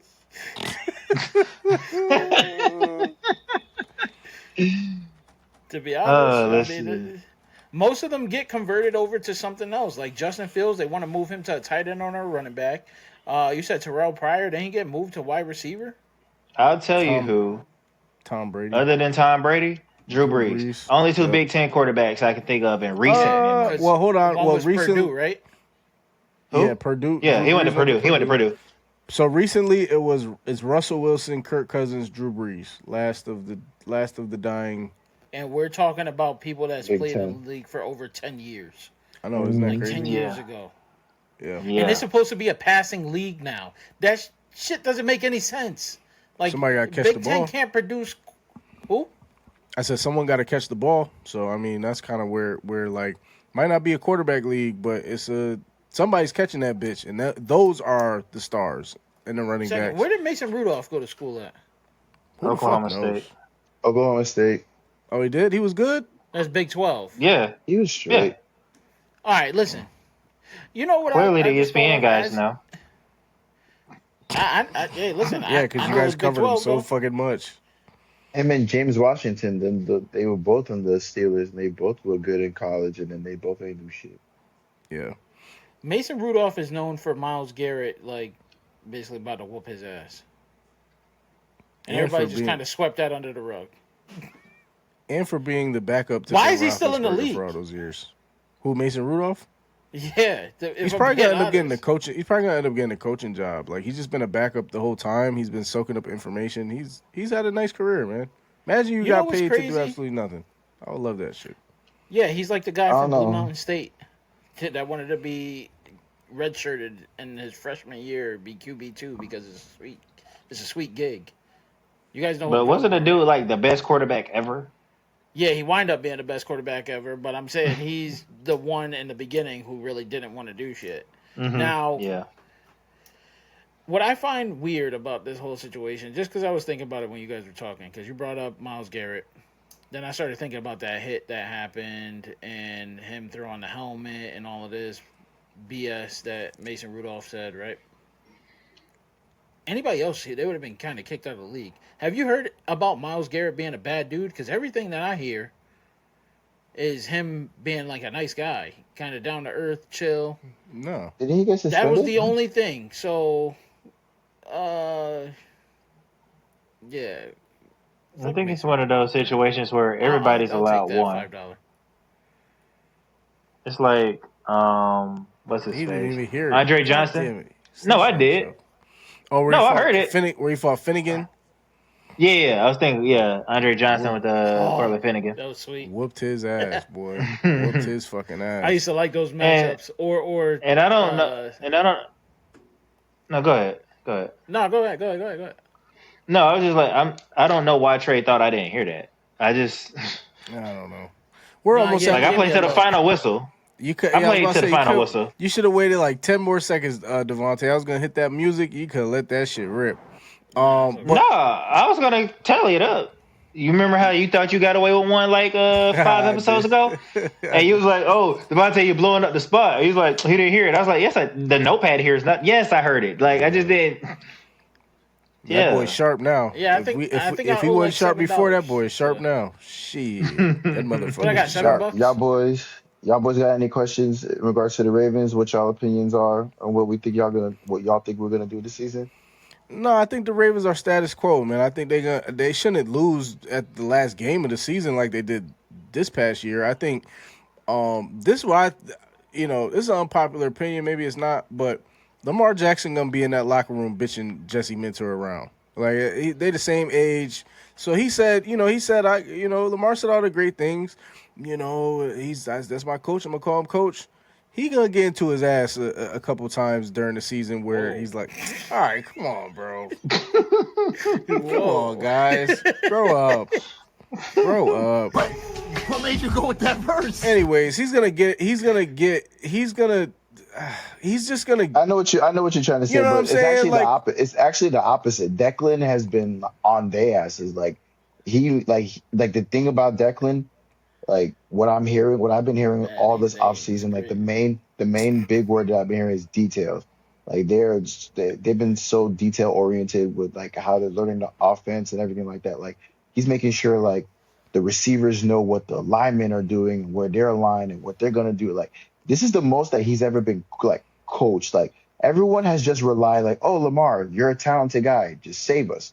No, like we're coaching this offense to where like everyone's just gonna be open and Lamar can pick and choose. Like yeah, there'll be moments where he'll have to be Superman, but like we're not like, oh my God, we're relying on that. It's just like, oh, that's a caveat on top of the offense. So like this is the most that Lamar's ever been like coached. Like he's even said he's like coaches are getting on like Declan is like getting on my ass, like coaching me like I'm a rookie, like essentially. Not like a rookie, but like he's not letting him just be like, oh, you're Lamar Jackson, a 2-time MVP, like you can get away with shit. Like, no, if you fuck up, I'm holding your ass accountable. C-Max, let me ask you a question, because we all know Lamar is a smart individual. Do you think it would be best for Lamar to tell his coaches fuck off in the preseason? No, right? Because why? Let them establish themselves. But the thing about being an alpha and like being as great as you are and having coaches that don't have the experience is when it comes down to it, decisions, etc., we're going to have the conversation. Lamar has had a history of switching plays, I believe. And I don't think that's going to change. Like I think when you get a new job or you get a new quarterback, if you see something on the defense, you're going to call an audible. You're going to switch protections. Very much so. But I think this is one of those situations where he's going to have full autonomy to operate however the fuck he wants. And he should. You're the quarterback. He should, but it's just like when you get a new supervisor and you've been working at a job for years. The supervisor might have great ideas. He might think that it's great to have Motivation Mondays and fucking Spirit Week Wednesdays. But after a while, you kind of sit that fucking supervisor down and say, hey, man, I know you're trying to do whatever, but I'm just telling you, we run this shit, and you just work here. Do whatever the fuck you want. Make all the fucking choices you want. But it's not going to change the productivity. We still going to be great with or without you. At the end of the day, Lamar is going to be great with or without that coach. So it's in the best interest of the coach to develop a relationship based off Lamar and not the other way around. That's all I'm saying. Well, they definitely have building a relationship, getting to know each other. Like he said, like Lamar said in the interview, it's kind of cool when you think about it. It's like, oh, I have a coach that I can like actually when he talks to me, it's not like a C-Max, you eating this shit up? You eat all this bullshit up? You know what? I'm drinking the purple Kool-Aid. Fuck all y'all. No, that's fair. No, that's cool. Niggas done got jobs. I'm sorry, Dave. God damn it. Motherfuckers done got jobs before. We just said all the right things at the job, and you know what I'm saying? Like we get the job and know how to do it. Yeah, I love this. We'll see in fucking November. I bet. I know. I know it was. Damn it. I know it was. Motherfucker. You just took the lead, my boy. Thank you. I know. God damn it. C-Max, I applaud your optimism. I'm not shitting out or anything. You know he's excited about this season because to end off the AFC North, he says, so what do y'all think about my Ravens? What do you really think? Mm-hmm. Do you think that how far in the playoffs are they going? Because obviously you got them at like 13 wins. Yeah, we didn't kind of discuss where we see their ceiling. What's their ceiling? You said wins, but where do you see them going? Oh, yeah, we only said like wins. They're Super Bowl or bust. We're a Super Bowl or bust team. Like the end goal is to win the Super Bowl. If we don't win the Super Bowl, it's a failed season. Like, hold on, what? If we got a first year coach, but we didn't hire him just to coach. We hired him to get us over the hump. So if y'all, the hump is for y'all to get to the conference championship game. That's the hump. Damn. The hump is getting to the Super Bowl, but we're a Super Bowl or bust team. Like you don't call a successful season going to the Super Bowl. That'd be great. Yeah, you do. But you want to win it all. Giannis would say otherwise. Giannis would say, "Fuck, I care about Giannis, nigga. The fuck." There's an interview. I care about the Greek freak in Miami right now, nigga. Go ahead, bro. Like, fuck I got to do with me. There's an interview where he was just saying, "Hey, bro, you know." C-Bag is wrapping him up right now. No, but stop talking, man. He getting you going. You no. It's cool. I was just like, fuck y'all, that's got to do with this. I get what you're saying with his quote, but yeah, but how if they have never been able to get to the conference championship game with Harbaugh and Lamar, they did get to the conference championship. We lost to the Chiefs in 2023. Oh yeah, I was about to say. I was like, I know that happened once. Okay. No, you're right. 2022. All right, so getting to the Super Bowl, winning the Super Bowl, and if not, it's a failed season. That's crazy. That's crazy. Okay, high That's expectations. expectation. That's how I feel about the Cowboys. We'll see you up there. You gotta lose to somebody, right? All right. So where do we? So would you not call the Bills if they didn't win the Super Bowl? Was that not a failed season for the Bills? No, the Bills have to get. If the Bills get to the Super Bowl, to the championship. Yeah. So if they got to the Super Bowl but lost, you would call that a successful season? It'll be the same old Bills. Wide left. Exactly, same old Bills. They didn't win a Super Bowl. Yeah, but it's a little different because the Bills haven't been able to do shit in the playoffs. It's so bad. It's so the script is so written for the Bills that they created a rule for Josh Allen. It should be named the Josh Allen rule. They created a rule for him in overtime for Josh Allen, and he still hasn't been able to utilize it in the fucking playoffs. So I think if they get to the Super Bowl, especially with that expensive he has not been. I think he's literally lost every overtime game since the Josh Allen rule was in effect. Yes, it didn't work for him. He's lost overtime games before that rule. He's 0-7. I'm not talking about those. I'm talking about since the Josh Allen rule has been implemented. I think he's winless in overtime games. He's 0-7. Absolutely winless. So no, it hasn't been beneficial for him at all. So my point is, if they get to the Super Bowl, their fans should be jumping for joy that they made it with Josh Allen because they won't get back again. So if they made it and lost, that'll be just another Jim Kelly year, making it and losing. But those were some of the greatest years of Buffalo history. Those are some of the greatest years. The greatest years of not. So you're happy to be a loser? Like, whoop de fucking do, nigga. No, but like we celebrating getting to the chip, like. Yes. Winning play the music. Hold on. Yeah, hold on. Let me play this music real quick. Hey, C-Max, you acted like the Ravens are the Chiefs. Like, none of y'all have been able to get to the Super Bowl, so y'all should be happy. Y'all should kiss the field when y'all get to the Super Bowl. Y'all should kiss every part of the field from the end zone to the end zone. I don't know about y'all niggas, but I've witnessed my team win two Super Bowls. Hold on. So maybe I can't relate to y'all. Getting there is happy for you guys. Settling for getting there, that's cool. But not me. All right, hey, C-Max, that's all great and all, but Lamar Jackson, we're talking about this era of football. Lamar has never sniffed this Super Bowl. If y'all make it there, y'all should be happy. If you win, that's even better. But if you make it, that's awesome. Because other than that, get a championship. Yeah, you won something. But if Lamar niggas are celebrating the Lamar Hunt Trophy, hey, don't count like that. Bengals fans. Y'all sound like Bengals fans. Oh, I mean, you are a Bengals fan, my bad. But, like, oh, my God, what are we doing? Niggas is celebrating the Lamar Hunt Trophy. Get the... Yes. I mean, so, all right. That is hilarious. So you're telling me right now... He has no conference championship wins under his belt. Yes, I will be celebrating if you went to the Super Bowl. Absolutely. Y'all won the division. Y'all didn't even win the division last year. If y'all make it to the Super Bowl this year, y'all should kiss y'all should do like Mac Hollins does and walk barefoot and embrace every step you take in that Super Bowl building because you won't go back. Same thing for Bills and Josh Allen. This is like the second episode you done said something about that. What? Mac Hollins? Mac Hollins. Is it? I don't know. If it is, that's true. I mean, Mac Hollins was doing that shit. He made it to... Mac Hollins went to a Super Bowl before Lamar Jackson and Josh Allen. Come on. Whoop-de-doo. Joe Burrow went to a Super Bowl before them, and what has he got? Tier 1. Yeah. Actually, he has a conference championship win, which neither of those players have.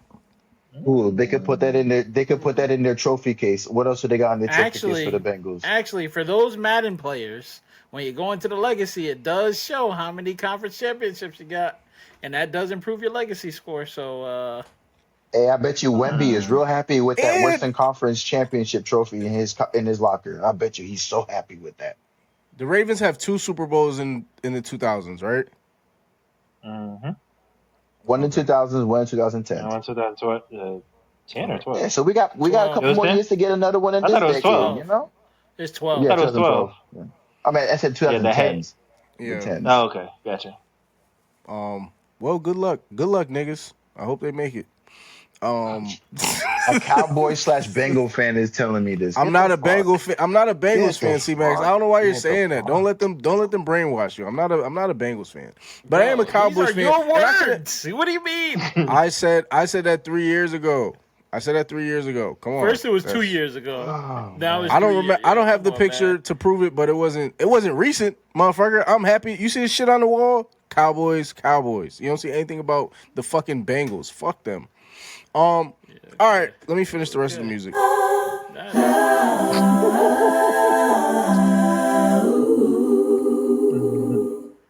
This dude, Doctor Strange over here, just changing time zones and shit. Crazy work. Whatever, man. All right, we're at the 30 Seconds of Love segment of the show where we wrap it up and we just kind of talk about whatever we love for 30 seconds. So, C-Max, you're our resident. You are our faculty member. You go first with your 30 Seconds of Love. Are you ready? Oh, you want to hear the tally first? Yeah, because we always forget. Yeah, we always forget. Yeah, C-Max let's get the at tally. like $50, $60. He went Oh crazy. yeah, for sure. I ran up the tab today. Yeah, $35 total throughout the class. Not bad. Devontae has 7. Trey has 11. C-Max has 17. Hold on, you got one day. None? Oh yeah. Oh, mine was during my stoppage time. Oh, you're right. Mine was during my amnesty period. Oh, but we talked before. No, I stopped saying nigga after stoppage time was over. No, you. I said bitch a lot and I said fuck a lot, but I ain't say nigga after my stoppage time was over. Fair. That's fair. But you brought C-Max on, so you got to pay for him. Nope. That's all I'm saying. I ain't got shit to do with me. I'm not here no more. Pull your own weight, Junior. All right, C-Max, 30 seconds. 30 seconds of love, C-Max. Yeah, no, C-Max is honorary. He don't got to worry about it. That's like how you get the honorary degrees. You ain't got to worry about that. You ain't got to actually put no time for that. Appreciate that. All right, 30 seconds of love, C-Max. Let's get it. I want to give actually a shout out to the 3 of y'all. This is a blessed platform that I get to be on just to shoot the shit with y'all, talk my shit, say what I hate, also say what I love. We hate university. Love y'all boys. This is an honor. Anytime y'all are blessed to have me on here, I would love to come and join y'all. So whenever you need me, hit me up. It's all love. Go Ravens. NFL season's here amongst us boys. Let's get it.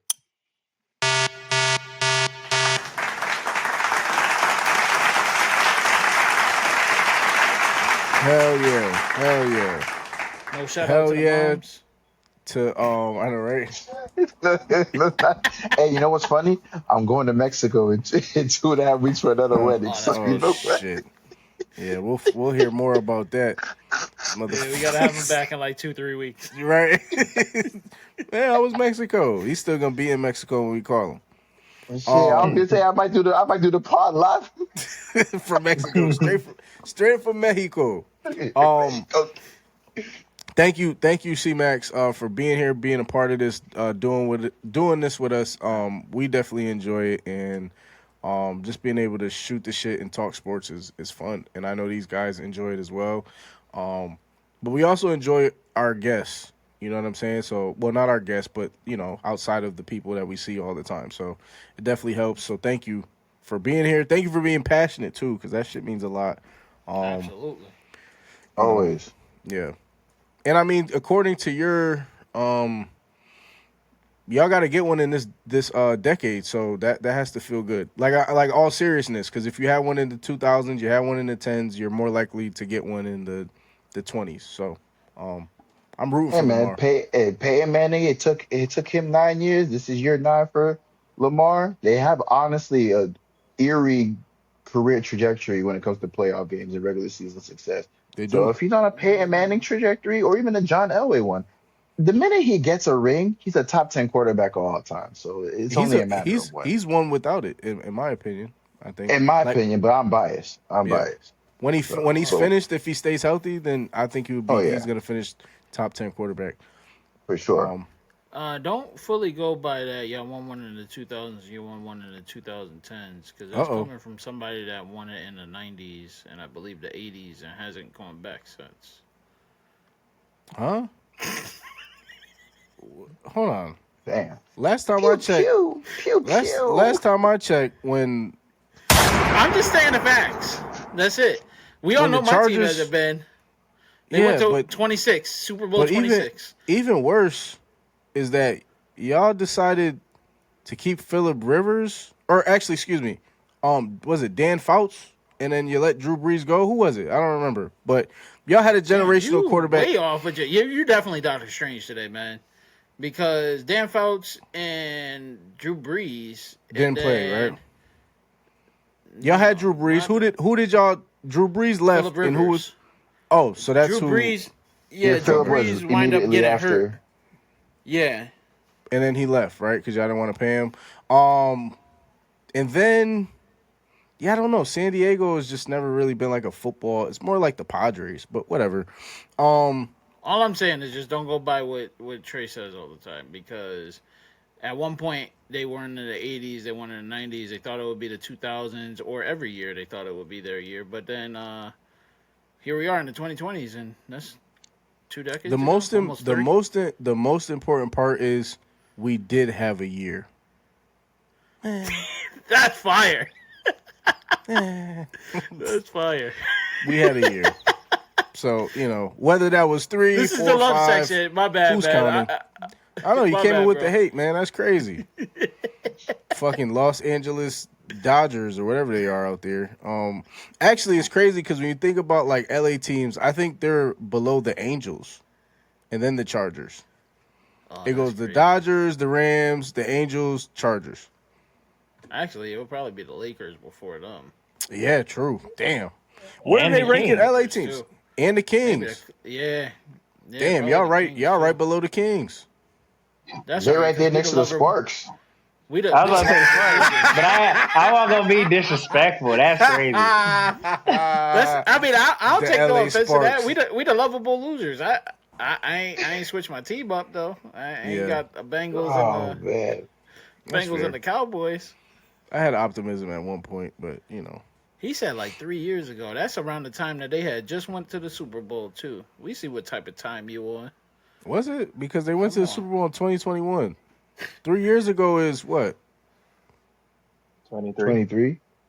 Oh, 2 years later. Anyways, Seems kind of convenient to me, right? yeah, especially when they stunk in 2022. But hey, whatever, man. All Whatever I'm floats your saying boat. is, you know. Anyways, all right, man. Whatever you say, bro. What a jerk. Gosh. All right. This supposed to be the I'm love sorry, segment. guys. Yeah, I know. man. What the you heck? doing, bro? I'm sorry, guys. I'm gonna do my 30 seconds of love. He's still hating. All right, 30 seconds of love goes to Olivia Miles. She is and has been the fastest player to record 650 points and 200 assists. Also, she is a primetime MVP candidate. We didn't talk about basketball, but I do think she's gonna win. I also think we didn't really pay homage and tribute to Russell Westbrook. He retired last week by his own omission. 9-time All-Star MVP. He played for 18 years. And lastly, well, you can't see it, but Ashley bought me a plaque that says "Love you more than football Sundays." And I told her that kind of, I was appreciative that she bought this. But I do love football Sundays a lot. And Hey, also gentlemen, love do her. y'all know? So, Do y'all know that Valentine's Day next year is also Super Bowl Sunday? Yeah, we already talked about that. So Hey, it's Valentine's Day the entire day until kickoff. Then I'm sorry, No, all bets no. are off, shorty. See, Max, I think you got it wrong. Valentine's Day is on the 13th. The 14th is the Super Bowl. Oh, okay. Okay. I was trying to be nice. Nah. Then that means there's a Saturday night's main event happening on the 13th. So let's just go to brunch on the 14th and just call it a day. So Brunch in the morning, have her time, make sure she's all good, and once it hits 6, boom. 6. That's too You much. gotta prepare. Nigga. Yeah, I was about to say you bugging. you're nigga. bugging. You're bugging. I'm telling you, kickoff is at 6:40. The fuck? And if you're having a party or if you're not, you still gotta cook. You gotta make sure you got everything. You might wake up. You gotta go to the gym. There's really no time for like to do things when you really think about it that Sunday, because the Super Bowl is happening. You're preparing. You got to get the food. So that's why I'm saying Saturday. Saturday is the new Valentine's Day. You do what you got to do Saturday, 7 o'clock, 8 o'clock, maybe you go to a movie. But when Sunday hits, it is what it is. Like, they lined it up. I didn't do this. I didn't make the schedule. Fucking he did. Roger Goodell. And on top of that, this ain't the hate segment, but I'm just going to throw a little hate before y'all do love. Roger Goodell telling people that he's eventually going to expand the NFL internationally. We saw this coming, but guys, nobody's going to want to go live in London if they grew up in fucking Florida their whole life and their dream was to play in the NFL and then they have to be drafted to the London Knights. It just doesn't make any sense. But I digress. All right. Devontae, 30 seconds of love. Do you have any? Yeah. All right, let's get it. All right, my 30 seconds is going to be an apology to Trey. He caught a stray for no reason. And then the rest of my time is going to traveling, man. So even though the drive had its moments where I wanted to, like, choke somebody out, me and my wife were having a talk, and as we get older, we want to stay in each of the states. Like, one day in each of the states just to travel. It's a good time. You get to have a nice conversation, talk, see new scenery. Traveling is a good time, especially if you're doing it by car. So that's what my love is going to at this point. Don't go to Mississippi, boy. I'm going everywhere. All right. Hey Trey, you got that? Do you have the Kevin Gates sound? I can't kill something that big brother, but I ain't mad at you for what you do. Because I'm sorry, I hate long car rides. I can't do that shit, dog. It's not bad. But I'm happy for you. This is my thought process to it, right? Like, me driving from Greensboro all the way back to Connecticut, like, outside of stopping for gas, that's terrible. But if you're stopping in each state, like Connecticut, stop in New York, stay the night. Then you drive to New Jersey, stay the night. Then you drive to Delaware, stay the night. And then so on and so forth. You ain't about to be, like, stressed like that because it's like a 2-hour ride. Until you get to, like, the Texas and, like, Florida and stuff like that, that's when you'll be like, damn, this is a long drive. Outside of that, you kind of chilling. Just fly, man. Jesus Christmas. Just get on a plane. Just get on a plane. I told you I'm flying in See, Max, he's doing all this because he doesn't want to fly. He's trying to make it fly. Just get on a plane, man. Get on a plane. I definitely am getting on a plane. Actually, to go see your team. Your dad's team, too. Have a little respect. Yeah. I noticed that all Cowboys fans always have another backup team now, because my dad also liked the Broncos at one point. So, all right, man. I mean, I feel like most people have another team that they root for other than their team. How are you just gonna apologize for sending a stray at Trey and then send him another one? How you just apologize? That was at my dad. First of all, I ain't say nothing. Let me turn this up for you. Traveling is dope. In all seriousness, traveling is fun, you know. But when you're able to just be careful in the certain states, bro. Like, cause Mississippi, you're gonna be in Mississippi and Louisiana trying to stay at night, and you might stay the night. Like, you really might. You know what I'm saying? Like the next day, yeah, I got you. Yeah, like it's just. Damn, I can't find the. Here's this. I can't co-sign that, big brother, but I ain't mad at you for what you do. I ain't mad at you for nothing you do. The fact that you got that soundbite that fast is crazy. Yeah. Trying to work my skills, man. And last but not least, but no, in all seriousness, Devontae, that's awesome. And traveling helps you bond as well. So shout out my lady. to you. And I do apologize for the strays for the Cowboys, man. My apologies. It's all right. It's all right, man. All love. They'll be better than your team, so I'm not worried. They probably all will. right. 30 seconds of love. I ain't mad at that. Yeah, I think this is our year. Here we go. Here we go. I think I gotta. You know how when you're watching a movie and like they have to say the title somewhere in the movie at some point. At That's some what point, a Cowboys fan got to say, "This is our year." Yeah. No, I just had to get it out. All right, Dame. 30 seconds of love. Let's get it. I fall into that trap that I'm in my 30s now, and I'm starting liking things that I said I was never gonna like. Oh, I love me a new appliance. I love me a new electronic. I just love all the smaller, finer things of life. I can't wait to give me a new vacuum cleaner.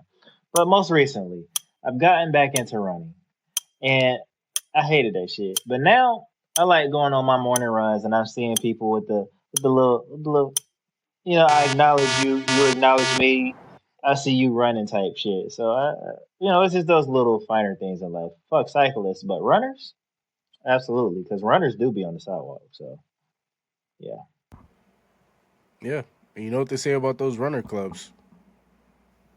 All right. I mean, that's the new fucking dating app, bro. That's how you swipe right, bro. That's the new shit. Apparently, running club is where you go to meet everybody. Yeah.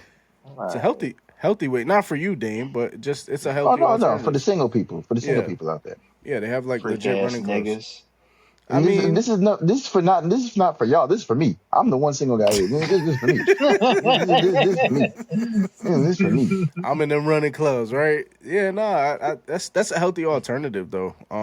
But just in general, being able to run and like you were telling us, interval running has been very helpful. Yeah. All right. So that concludes the episode. Thank you, everybody. Thank you for tuning in. This has been our lecture hall. We talked about sports. We talked about all these wonderful things. We will see you guys next time. Peace out. Big trust.